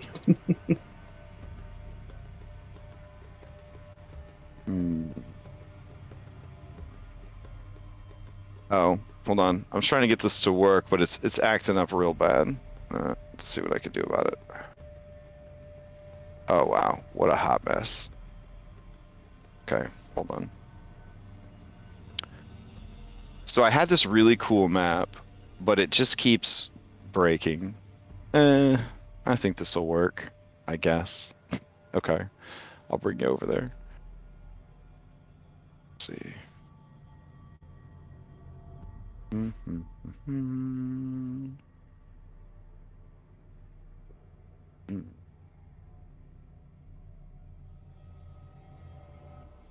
Oh no, it looks terrible. Ugh, I just want to quit everything. Hold on a second.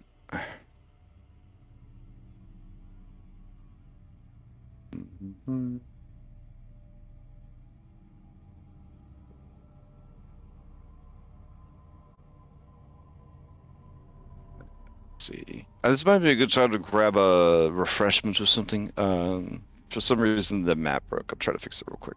So it had a really neat effect. That's why I want to try to fix it. But if I can't, then I won't. But I'm trying my best. Let's see.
Okay, I got it working.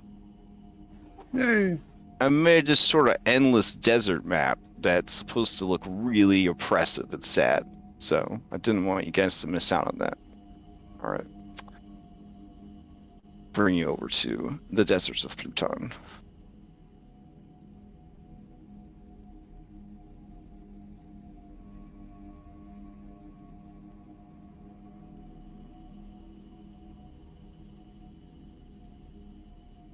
Ooh, black and white, ever-moving desert.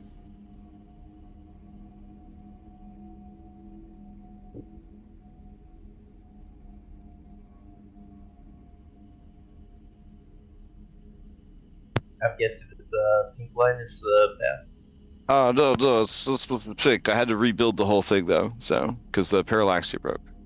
There you go. Yeah. Yeah, so you just kind of march endlessly through this desert, and it just keeps going, and it doesn't seem to change very much. It doesn't seem to be very different. The sandstorm around you, the darkness around you is so intense that you only ever see just a small part of this desert as you just walk into the wind as it blows hard against your face with biting sand. Looking around the deserts, it is hard to tell that any progress at all has been made. But still, you continue. At one point, you see a flock or herd of large flightless birds. You think you've seen them before. They have like a weird, almost like humanoid quality to their face and posture, but they have these long, sort of almost broken looking legs. And you realize that, yes, you did see those when you were up on the surface. It seems to be about 80, maybe 100 of them. And they are just sort of like weaving in and out of your vision and in and out of the sand. It looks like at any moment they might turn and sort of rush towards the group. And then they sort of veer away.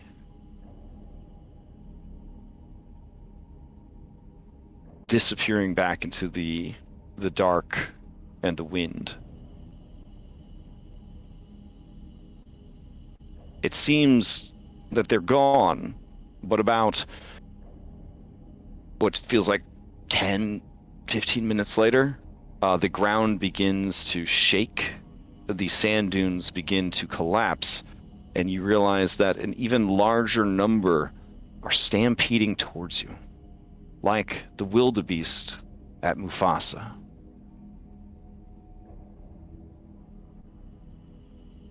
What are you guys going to do to avoid being trampled by several hundred of these hell ostriches?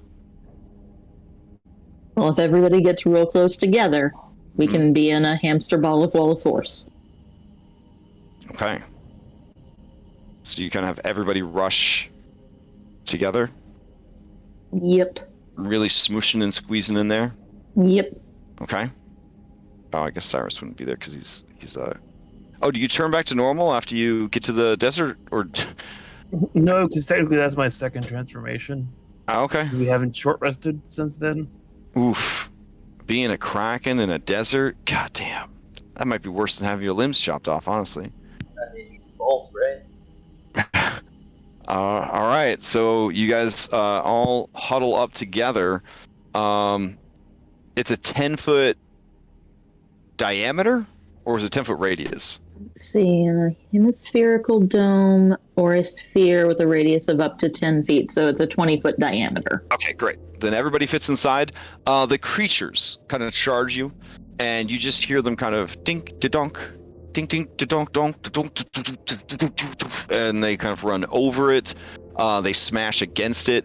You see their large human eyes kind of pressing against the invisible barrier, leaving streaks of mucus and saliva and blood as they continue to just smash against the wall, running past and over for what feels like minutes. When all of it stops, you are surrounded by a hemisphere of just blood and fluids, feathers, and they're gone.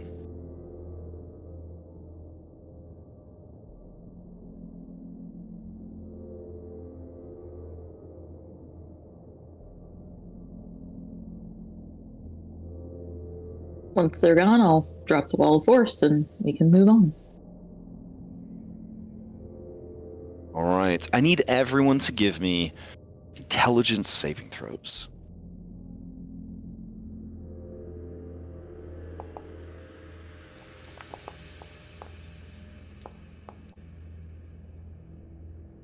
I'm gonna use one of my inspiration. Okay.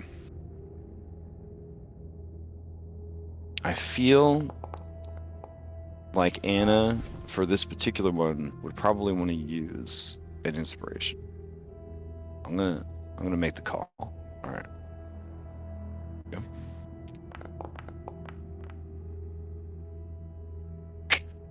I'm glad I did that. Okay. Everything seems fine. You guys, I get a boon. we're not in initiative. Oh, okay. Yeah. We only do boons in initiative. Otherwise, people would just keep doing things over and over again, hoping to get boons. So that we'd have to worry about people like screwing up like normal everyday things horribly with complications and stuff. All right. So as you guys continue to march endlessly through this desert, time seems to just kind of expand out in front and behind you, as infinite as the sands and the darkness. Each of you begins to dwell upon your greatest failures, your greatest shortcomings. And the time you felt the most abandoned or betrayed by the people you cared the most about. In turn, each of you must tell the multiverse, essentially, what those 3 items are. For each one that you refuse to tell, you will take a point of exhaustion. What can you like give us the chat? Yeah, I'll post them in chat.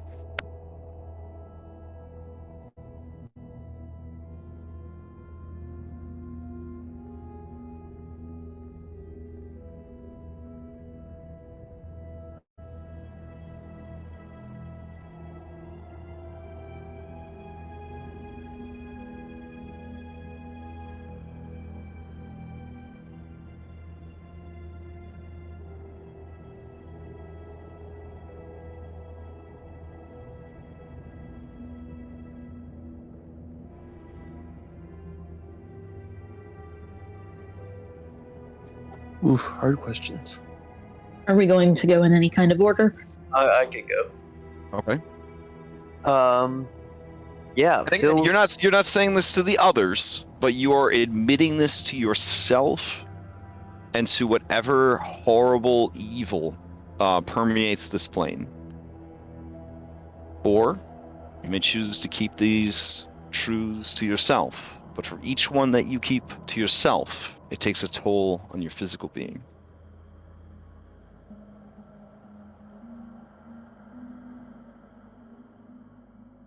What if, like, the answer to question 1 and 2 are the same? Then you just double down on them.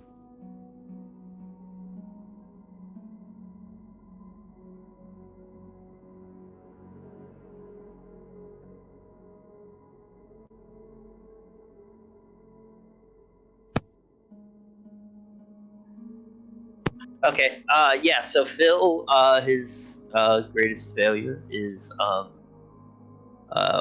falling in the Tower of Sydon. Okay. His greatest regret is allowing Pythor to be held on the Isle of Oathbreakers, and his helplessness to stop that. Okay. The time he felt the most abandoned or betrayed I wanted to say dinner, but it's probably when he was left as an orphan after Hexia took his mother Ophea and Piper wasn't around. Damn.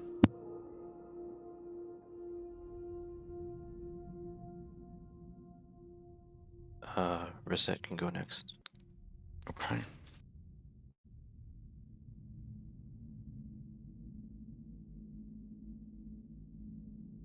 I'm trying to find you in this huge stack. Oh, there we go. Top left. There.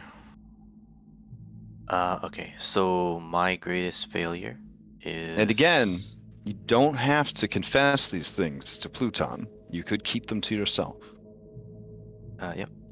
My Okay. greatest failure is when, like, letting Lutheria get away.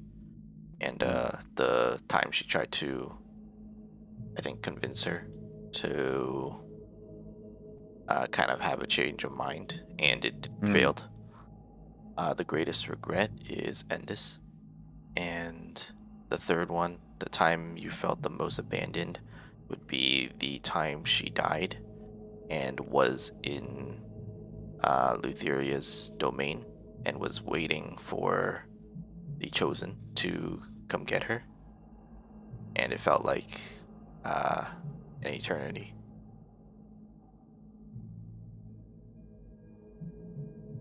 Okay.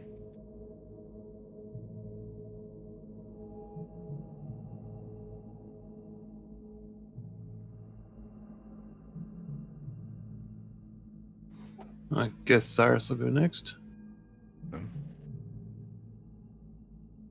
Oh, here we'll throw real Cyrus up. There you go. He probably feels his greatest failure was being the reason why his whole village was wiped off the map.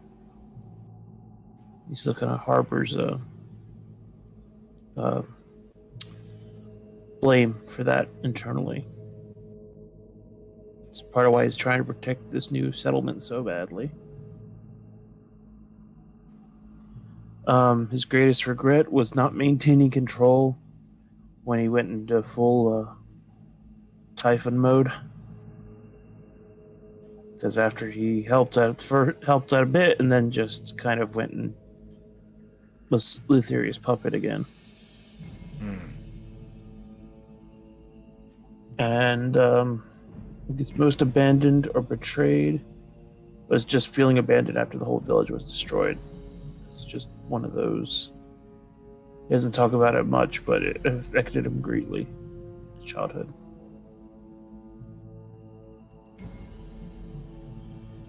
Okay. I guess that leaves me. Yes.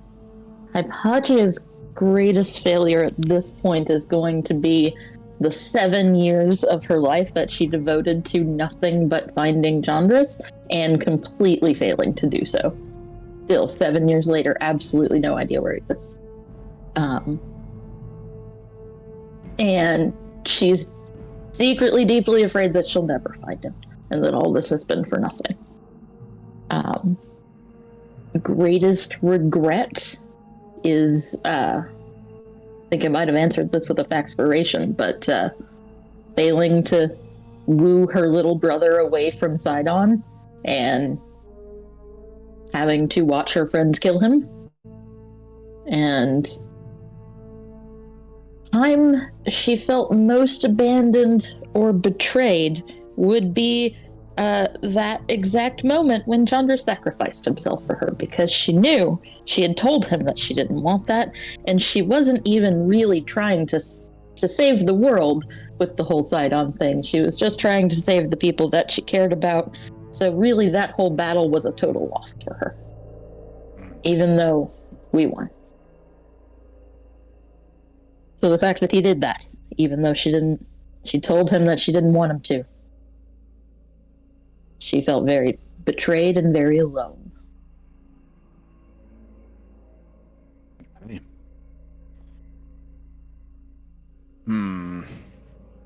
I wonder if Anna who has had so many memories stolen would fight to keep these to herself.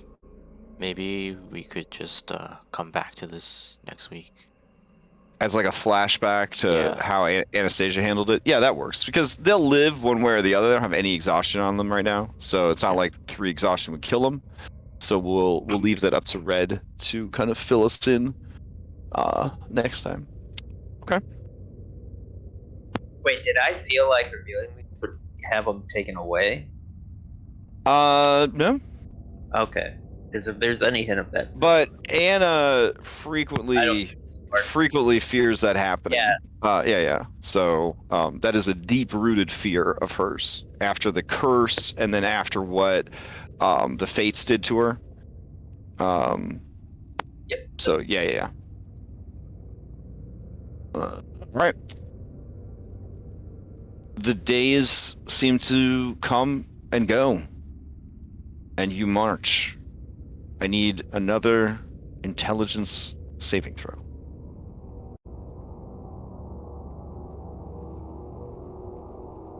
I'll use another inspiration for this. Okay. Anna reminds you guys that she has 1 Anastasia inspiration. That, better to use it before she forgets.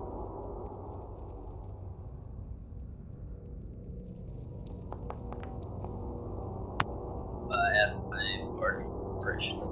Okay. Alright, that brings up to a 16. Okay. I'll record that. Alright. You continue to walk. You feel hunger in so much as you know your bodies are starving to death, but you feel no desire for food. What rations you create, what rations you have brought with you, they turn to ashes in your mouth.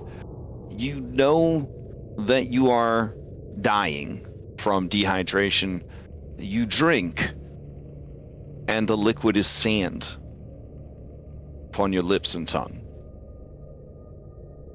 But the path glows brightly in this dark place, leading you over each new dune that presents itself and down the other side. Hard-packed sand, loose, slippery sand, shifting sands, sand forever. I need another intelligence saving throw. For frequently in the plains, everything comes in 3s. Ooh, very nice.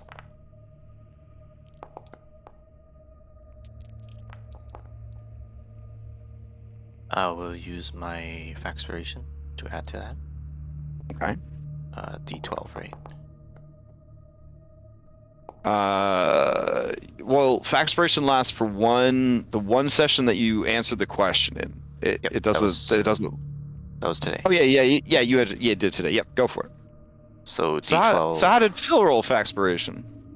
Phil did I answer got the a question today. bardic. I didn't roll. I rolled bardic inspiration. I got from a bin when we were fighting the wolves. Oh yeah, that would have lasted for the fight. So it would have been a normal bardic. So yeah. It wouldn't have stuck around after the fight. Yeah. All right. Okay.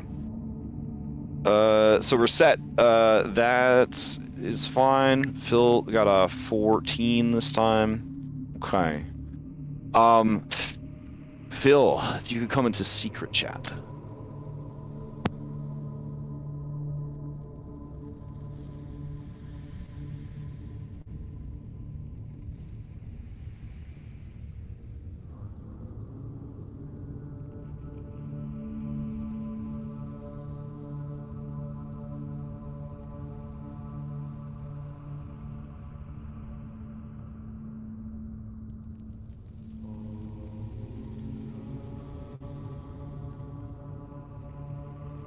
So what do you think's going to happen?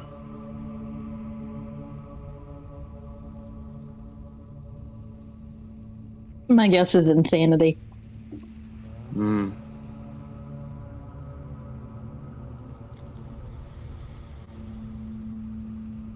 Reliving one of those things he shared. That'd be my guess.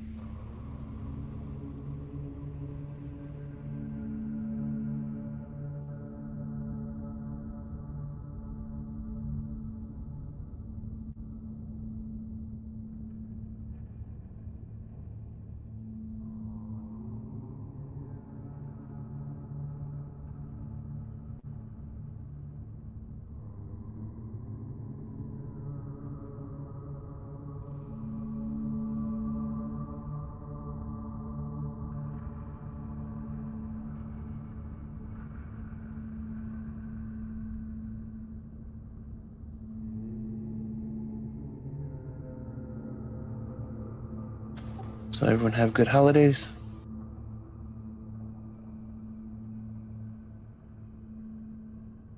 Yeah, sorry. How about you? It was good. Little one had a good one, so that's once you got a little one involved, that's pretty much what it becomes about.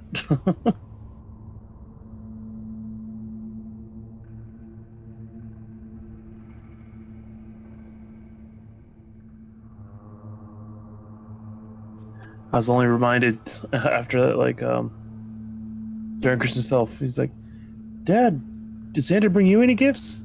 I'm like, yeah, bud, sure. I already opened them. It's okay.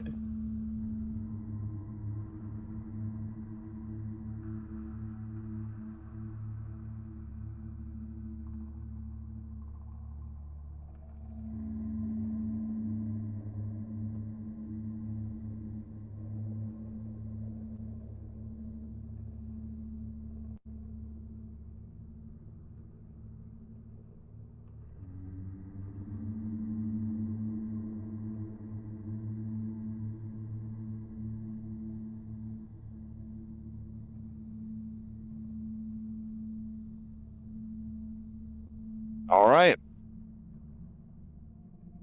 As you crest the next hill, you see what looks like a temple of Thylean design. The temple is in ruins, but there seems to be a staircase leading down the earth. The path heads towards those stairs.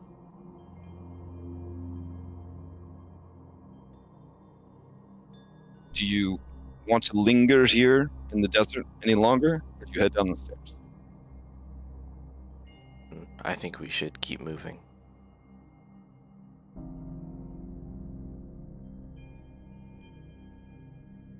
So we'll just keep moving forward unless someone stops. You keep following the path. Yeah. All right, I will go ahead and move you guys over to that stairwell. The stairs descend for a long time, it feels like. Just straight down. Forever and ever. Ever. But soon, you see something you haven't seen since the Garm in the forest. The faintest hint of color. Just the vaguest hue of a sort of tealish blue color beckons at the bottom of the stairs.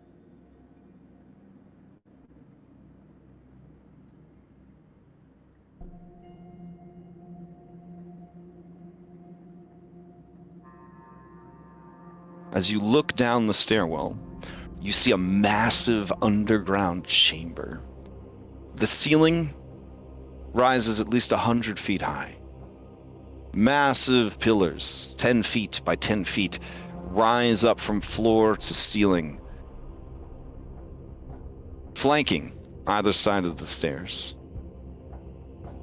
You see statues of a mighty bearded man with laurels in his thick hair. His muscled form stares downwards into what looks like a pool, a lake, a reservoir of writhing souls.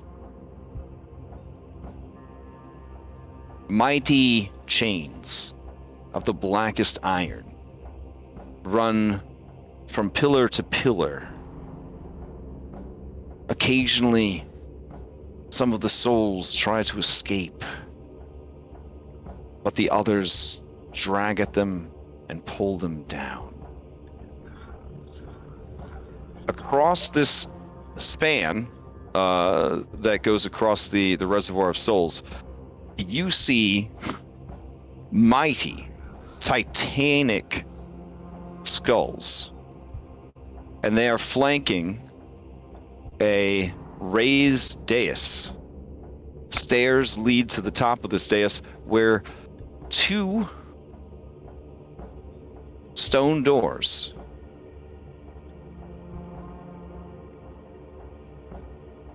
lie in waiting.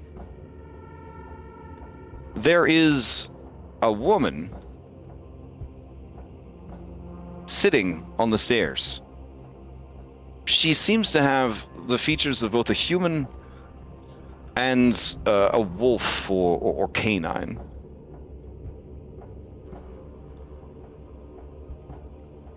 She looks up and over at all of you with great interest. Even from this distance, you could tell that she would be a towering 14, maybe 15 feet tall. Hey, Crash, I'm sorry to interrupt, but for some reason it says I don't own a token that can see. Oh, all right. Let me drag one out. Hold on. Like I can scroll over Kraken Jr. and I can move it, but it says I don't own. No, that's weird. So it's all black. All right, hold on. Oh, I see what happened. Okay. Let's see. There you go. Oh yeah, I can see. All right.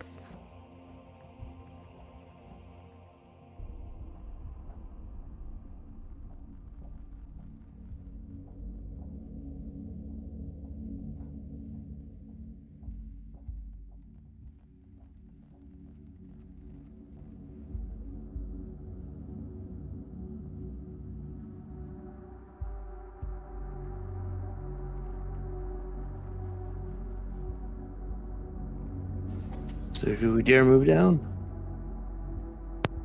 I will very weakly and ineffectually push Phil forward. Debatable if he even feels it. Oh, it is also worth mentioning that where you guys are standing, the path ends.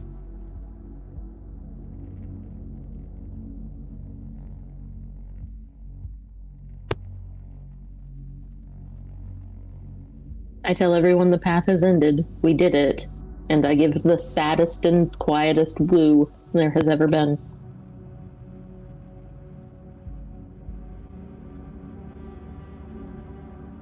So this is the vault then? If the path is...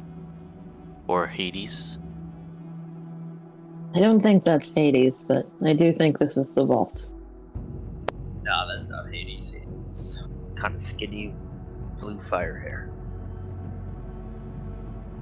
Now, Phil, you do remember the Reservoir of Souls from the movie.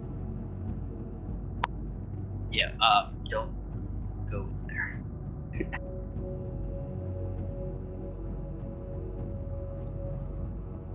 Hypatia, does this mean I can jump again? Let's maybe not try it, just in case. Call this. Ask. Or are we good? Can I fly?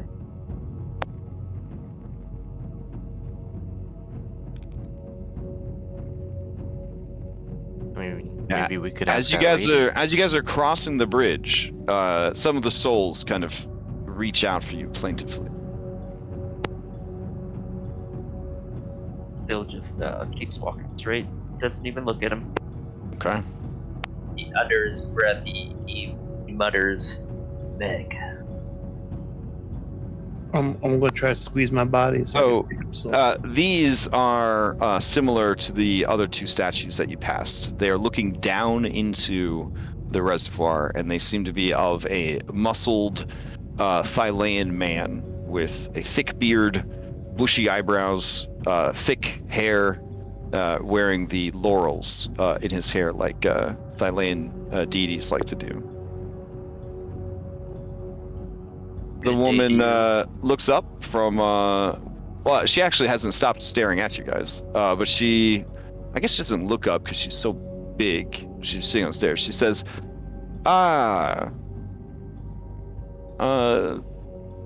you are arriving via the bridge, so I would assume that you are walking a path. Yes? That's correct. Well, you're not kind of guardian. Oh, I'm definitely a guardian. I took over the position from my father when he passed.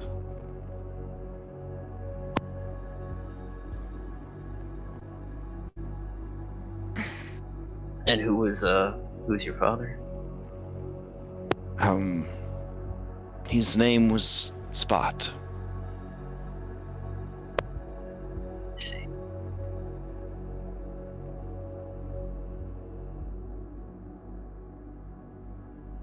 Well, you can make this easy. Simply state the path you are walking, the world from whence you originated, and your intentions. And maybe I can go back to being incredibly bored. We're walking the path of the Vault Breaker. Oh. We're from Thylea. Oh. Thylea. We intend to retrieve something from the vault.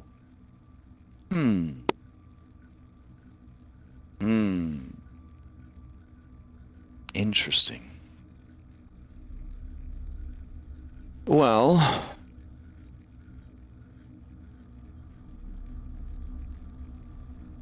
if it's not too nosy of me, what do you want from the vault? I'd rather not commit yet. That's fair. Because I have a counter offer for you. Oh? My master is quite interested in the world of Thylea. He would make time to see you, and perhaps help you with the many failures and regrets that came whispered on the winds.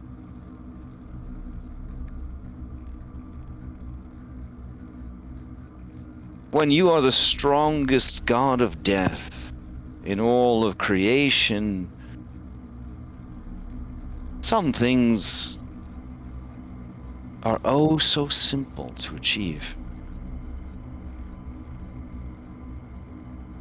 I see that there's hesitancy there. Know this. You have proven great worth and merit making it this far, walking the path. My master is impressed, and that doesn't happen easily. But my master will not give his aid to thieves. So, a simple choice lies before you, I suppose. You can stay on the path, and that path will take you through me. If you defeat me, I will show you to the vault, that you may decide for yourselves if what you seek is truly there. But you could choose to leave the path and go meet with my master and find a different way through all of this. So, why don't you take some time and decide? It seems that most of your issues have to do with death, and I dare say that my master is the most qualified person in existence to help you with those issues.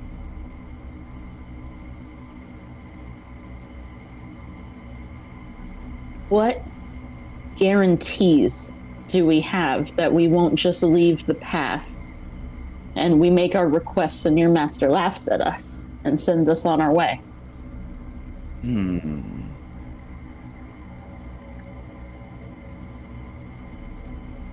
I suppose the question would also be, would reversing your greatest failures ever really reverse the pain of failure? Would helping you undo your greatest regrets truly bring you the happiness that you seek? I'm not here for my pain.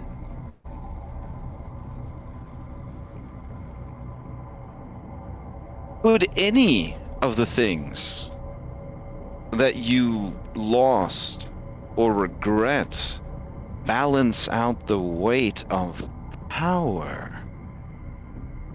for whatever it is you walked this path for?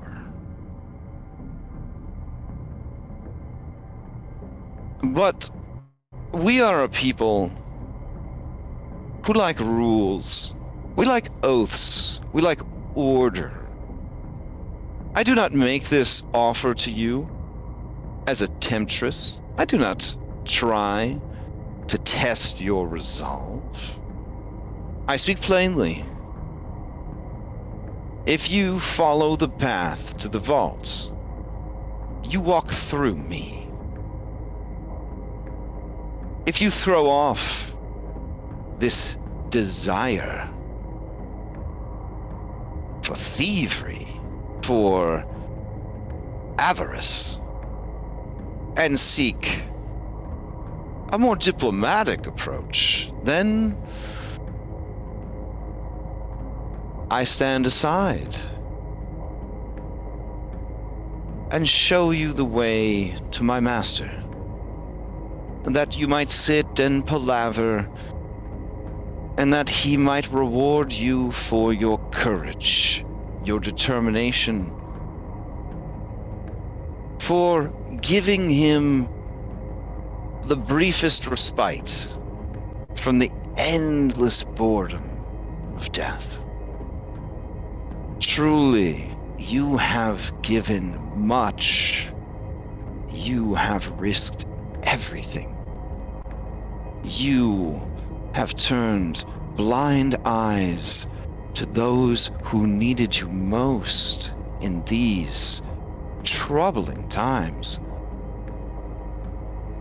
But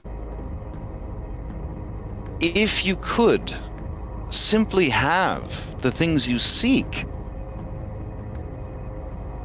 would you still need whatever it is you seek from the vault?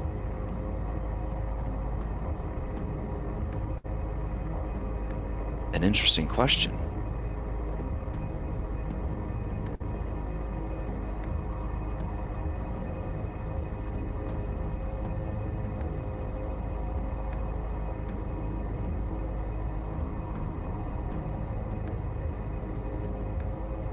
Do a quick telepathic powwow. Hero huddle. Huh? Yeah. We do have something to trade, don't we? So might have to fight at all. Do we need to trade? Well, we have his helmet, don't we? I don't even know if he necessarily wants it. We do. I mean, I always thought that bartering with him was an option, but Yeah.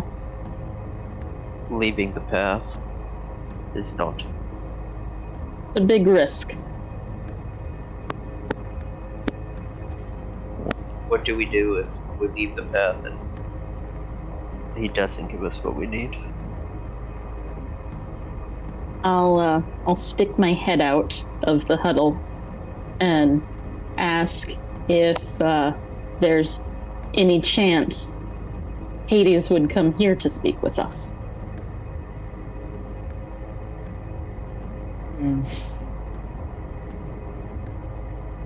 I speak for my master when I make this offer to you. Each of you may speak plainly.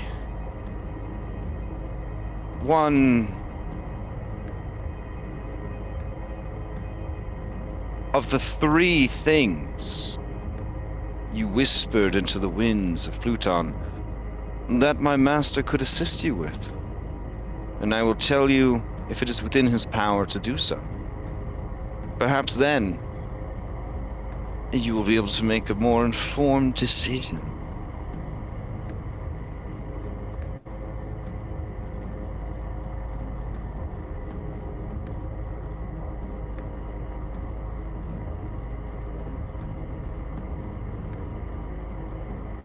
I'll look back to the others. Are we okay with that?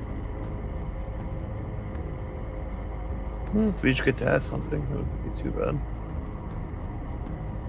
Does that include B team? Can you ask him if it includes B team? I have a lot of regrets. So. He'll look at the giant and he'll say, "Would your master be able to give me the strength to rewrite Thylea's laws?" Oh. Well, that was not something whispered upon the winds of Pluton. Well, I said my greatest regret was that Pythor is stuck on the Isle of the Oathbreakers. I see. You want the strength to defy the furies of Thylea.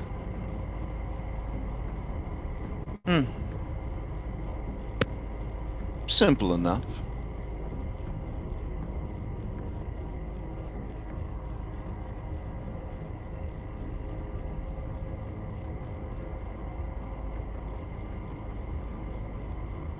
Hypatia, Zamrox sends you a message spell. It says, Okay. he says, because that's how he talks, even psychically. Yeah. And you know that he is saying, but what of the ambrosia? Without it, the spark will kill you and kill Phil. What good is having someone else solve our problems? This was about saving you so that you could save others.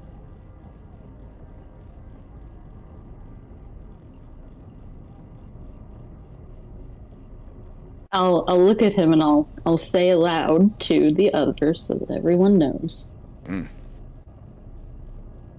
I only have the spark so that I can fix this. If I can fix it without it, I don't need it.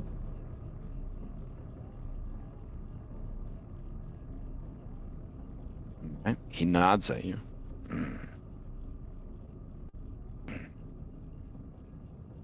Kyra says, but did anybody ask her about the B team? I'm trying so hard not to interrupt because, this is your guys' moment. I don't want to muck this up for you. I don't want us to accidentally start a fight.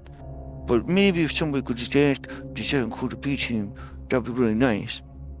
I will mention that our friend who's recently incapacitated, and I'll point to PTOS, we know he had something he needed from the vault. Would he be able to take advantage of Lord Hades' offer as well? Alas, my master was very clear that he would help the chosen of Thylea.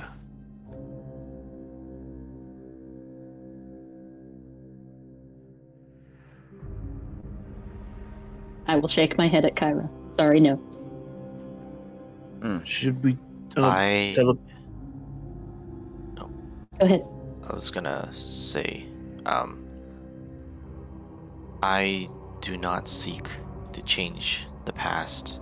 I do not seek anything in particular. I came to help my friends, to keep them from going down this path of corruption that they seem to have found themselves caught up in. And so I do not need to request anything from Hades. But I would be willing to make my request for PTOS. You are a loyal hound. And with your plus 11 insight, you understand that she is paying you the highest compliment.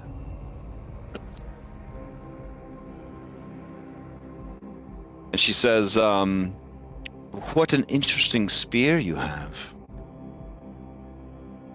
I wonder how its owner feels about its absence.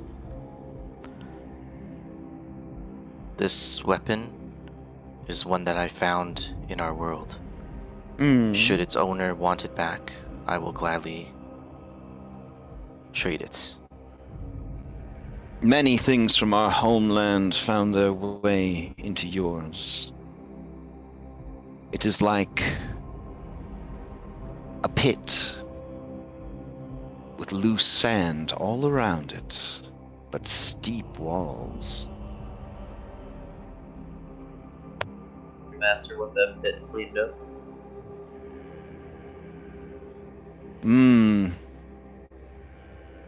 He certainly does. Again, he has a great interest in your world. But that one there, and she kind of motions at the unconscious Pedios who's being carried like a little baby by Zamrox. He tried and failed to reach the vaults. I was impressed he made it as far as he did, but there's no sneaking past me. Because the path goes through me. And he was not enough on his own to stand against me. He was beaten soundly and imprisoned for his crimes of weakness.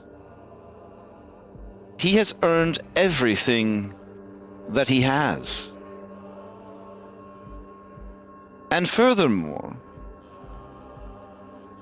he is owned by another, and only on loan to you. It is known.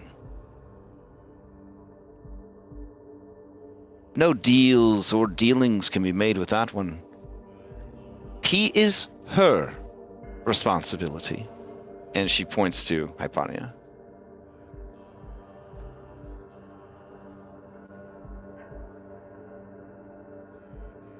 I only said I'd try.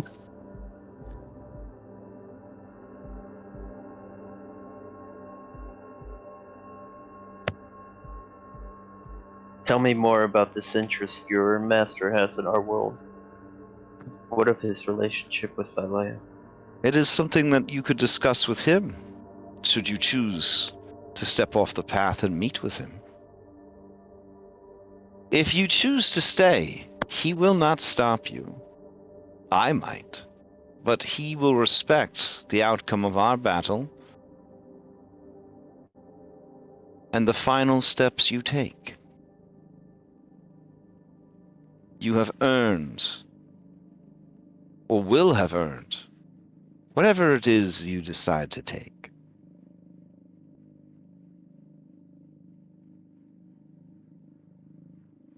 If you decide to take it.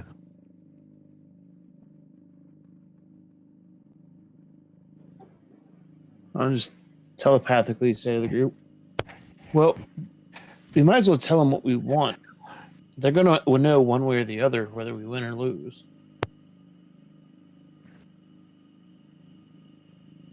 No real sense in keeping it a secret at this point.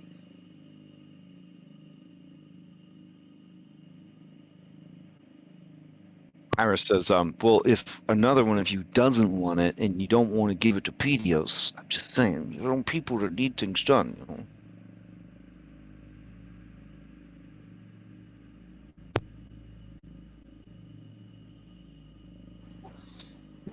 So I'm requesting permission from the group. Could I ask about the ambrosia? Yeah, I'm fine with you. Yeah. Okay. I, too, do not regret anything from my past or need a change to help to shape me to who I am. What I do need, what we came searching for, was the ambrosia to help my friends with their divine sparks, so that we'll not perish. They do not need to perish. They can simply relinquish the sparks. But if they need them, if they want them, then yes, they will need the ambrosia. They will need to transcend the mortal shells that continue to bind them like a prison.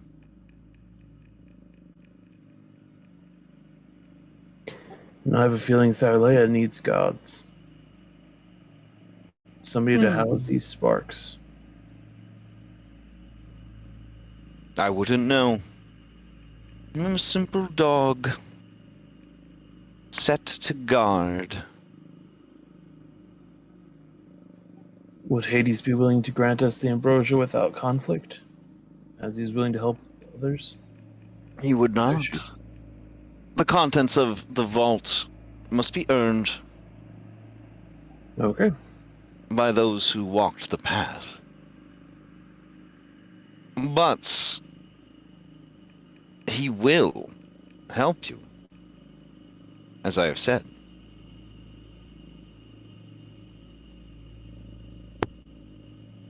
But not if we finish the path. Correct. He does not treat with thieves. Well, it's unfortunate for him. She chuckles and says, I don't see how. Do you trade contents of the vault for something just as valuable? I do not know. I have never been in the vault.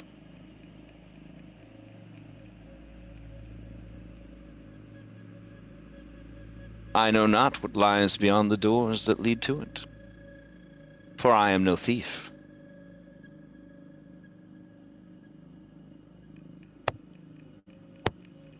Alright, telepathically, and this is a risk.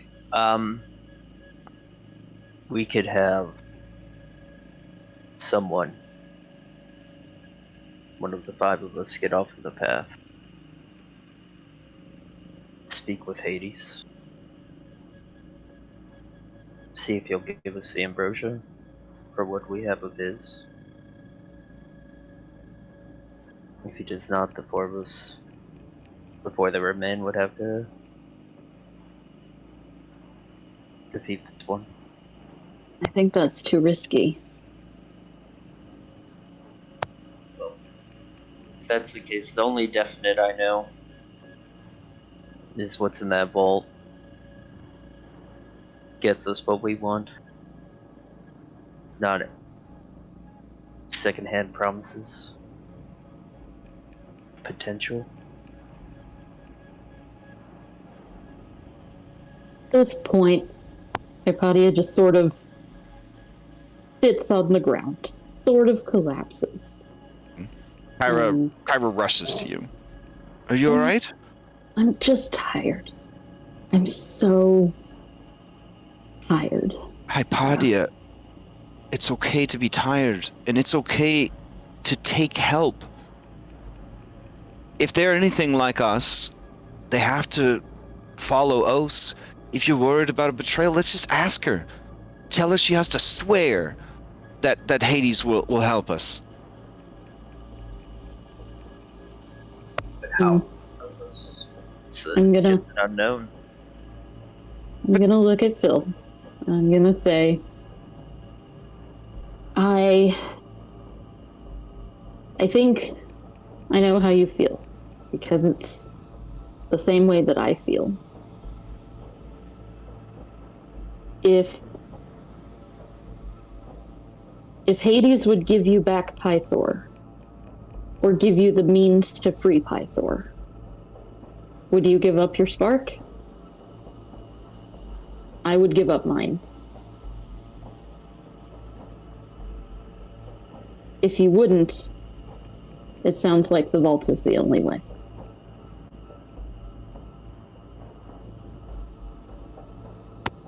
Okay, let's say Python. What's that even mean, though?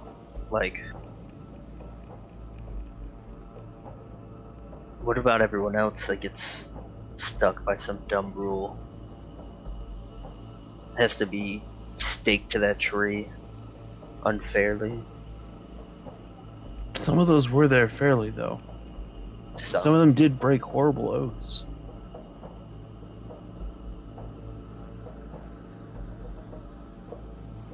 Or broke oaths in horrible ways. Not all were self-sacrificing like Pythor.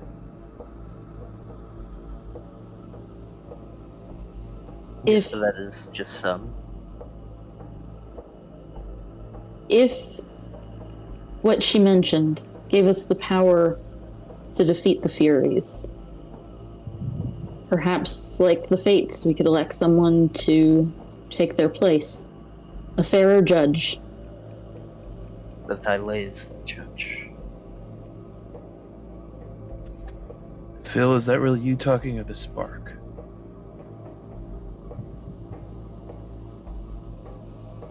You carry the spark of war, of course it wants conflict. It's not the spark of war, it's the spark of valor.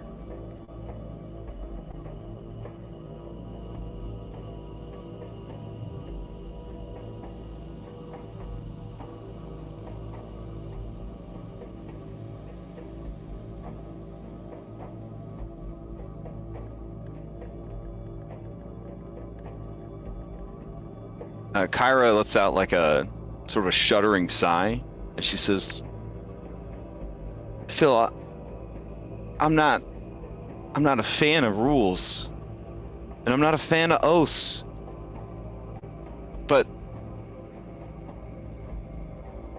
I'm also not a fan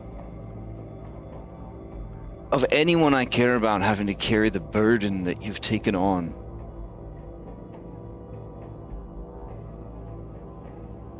And it's not a perfect system, but that imperfection, that helped us free Helios before. The only problem right now is Astraeus. When Lutheria was in charge, like, she was so busy and crazy and distracted to even care that the warden, he just gave us Helios. For doing some gladiator nonsense. I think. It's one of those oaths that held you in a place you didn't want to be for 500 years. knowing what was to come and not being able to say anything The about 500 years that saved all of the settlers of the lands.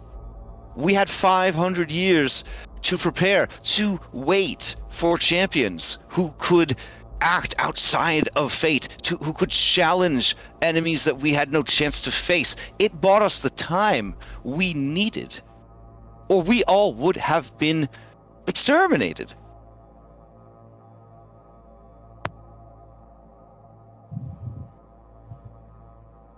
A power so strong that it held someone like Sydon in check.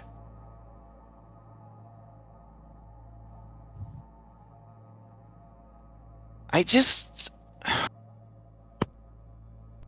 just like you're barely alive, Phil. It's just a spark riding around in the corpse of my nephew. Like, Don't say that, Kyra. He's made a choice, the same as I had, and I know the choice, and I'm sorry. It's fine. If someone had to rewrite the rules, wouldn't you rather it be us? maybe we don't have to rewrite the rules. I know you want to, and I know why you want to. But maybe if we can just save Pythor, maybe that would be good enough.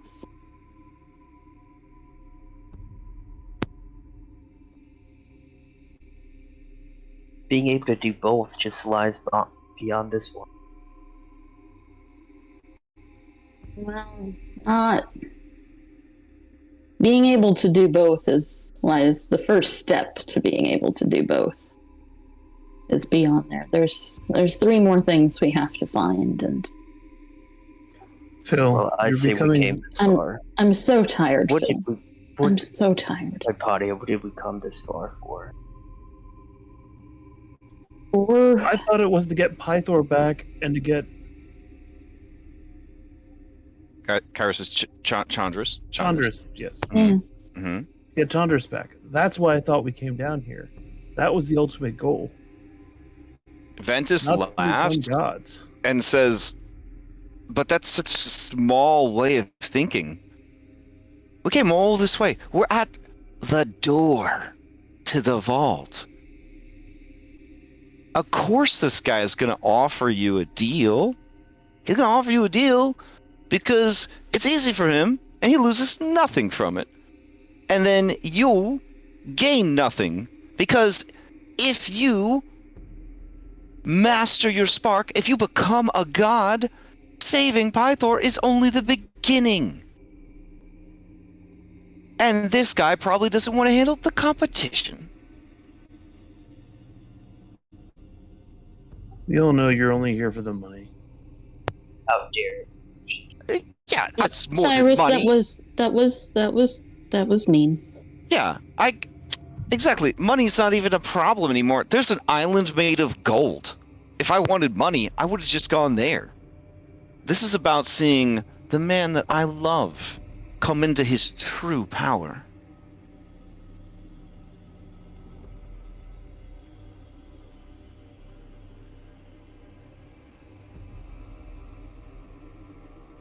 I just look at Phil and I'll say, I told you I'd help you, and I will.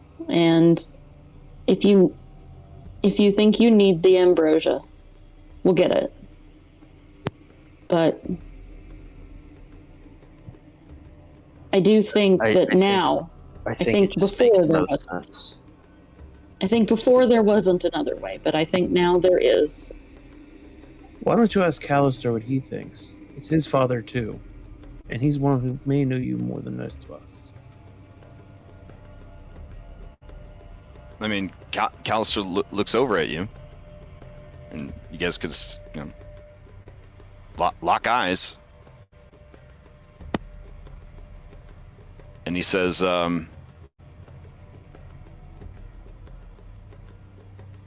if this Hades, if he can give you the power to free Father, if he can make you strong enough to free Father, if he could free Father on his own, then that is a gain.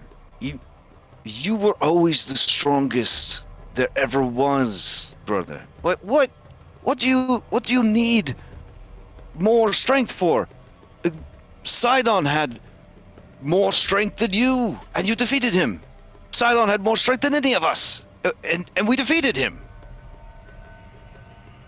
What good did all of that strength do him when he lost the support of his allies?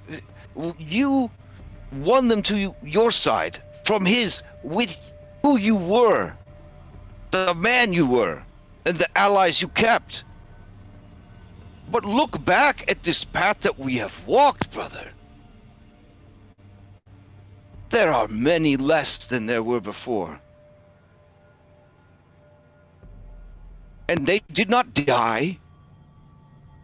They were given up, or they chose to leave. Why did Sydon lose his allies? Were they killed? Or did they choose to leave him? Or were they sacrificed?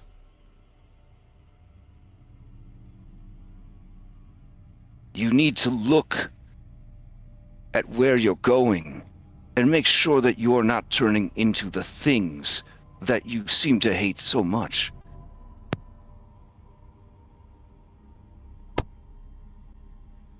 What good is gaining back my father if I lose my brother?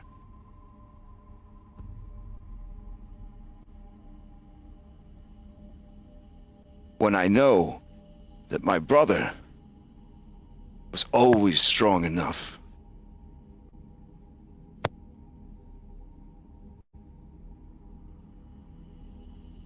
Beyond this is what we came for, brother.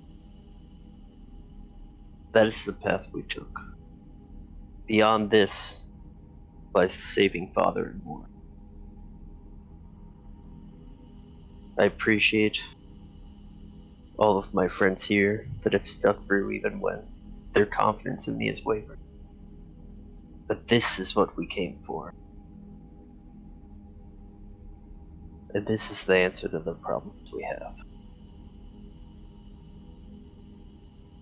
If I were to just go to Hades, take his help, and give up Father's spark, it goes to who? Some other poor soul for it to kill? Some other poor soul to walk this path? Not necessarily. Myra says, as you start to talk, Hypatia, she says, it's not your father's spark. My mother stole those sparks. They were never ours, and they never should have been. Said you would matter then? It may go to someone who doesn't have to walk this path, Phil. We speak of mays. We speak of maybes, possibilities. The only definite is the ambrosia that lies beyond this one. That's the only thing I know is for sure. Well, it isn't, though. That's the thing. Remember, Narcissus said it's only the first step. And also the hardest.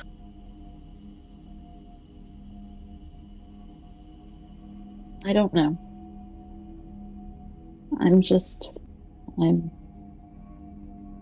I'm very tired, and if I can get what I need with only one more step, which is to talk to Hades, then...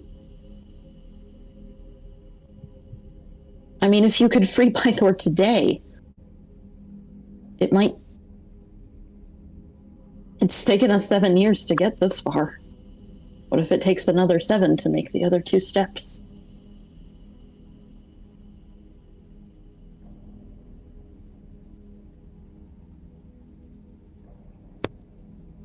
I I don't know if I can last another 7 years. That's fine. I won't ask you to. I do know my path lies forward.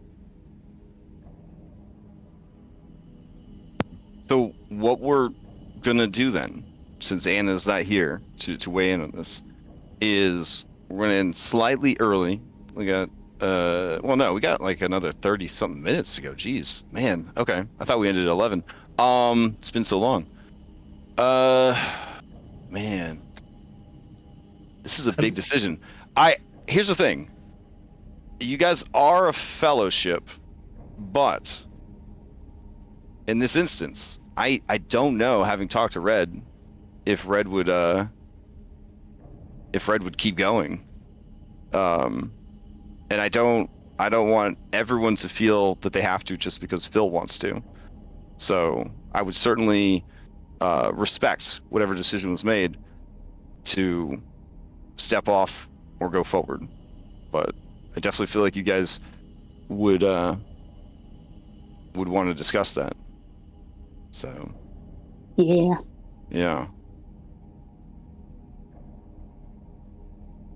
because it's a huge divergence of where the story goes based on this decision. This is one of the bigger decisions that you guys would ever have to make.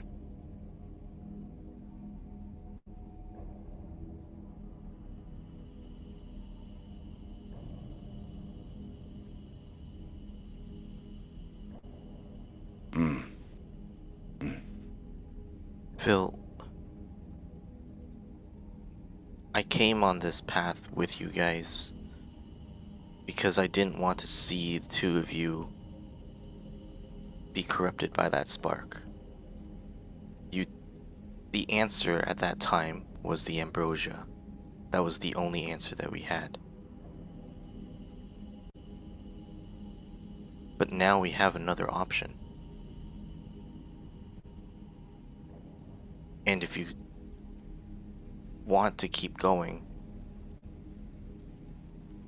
not just because for Pythor, but because you want more power, then I have to agree with Hypatia.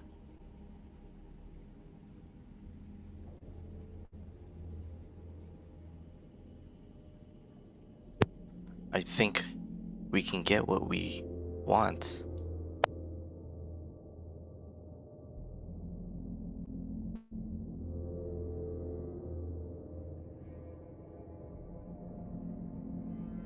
But if you still want to keep going, that is your choice. But I don't know if I can keep going. I understand.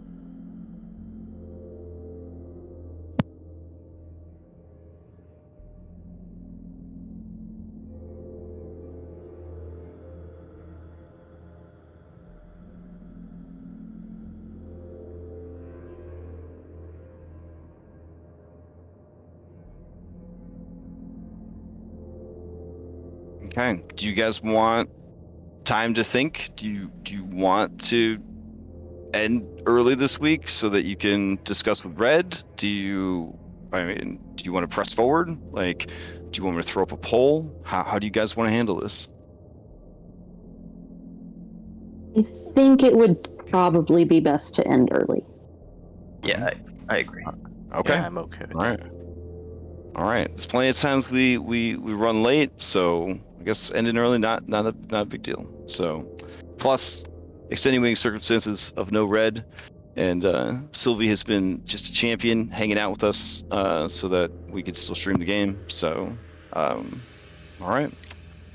So I will leave it off right here on this map, in this scene, in this moment. Red will no doubt devour the content as quickly as possible to know what's going on, and then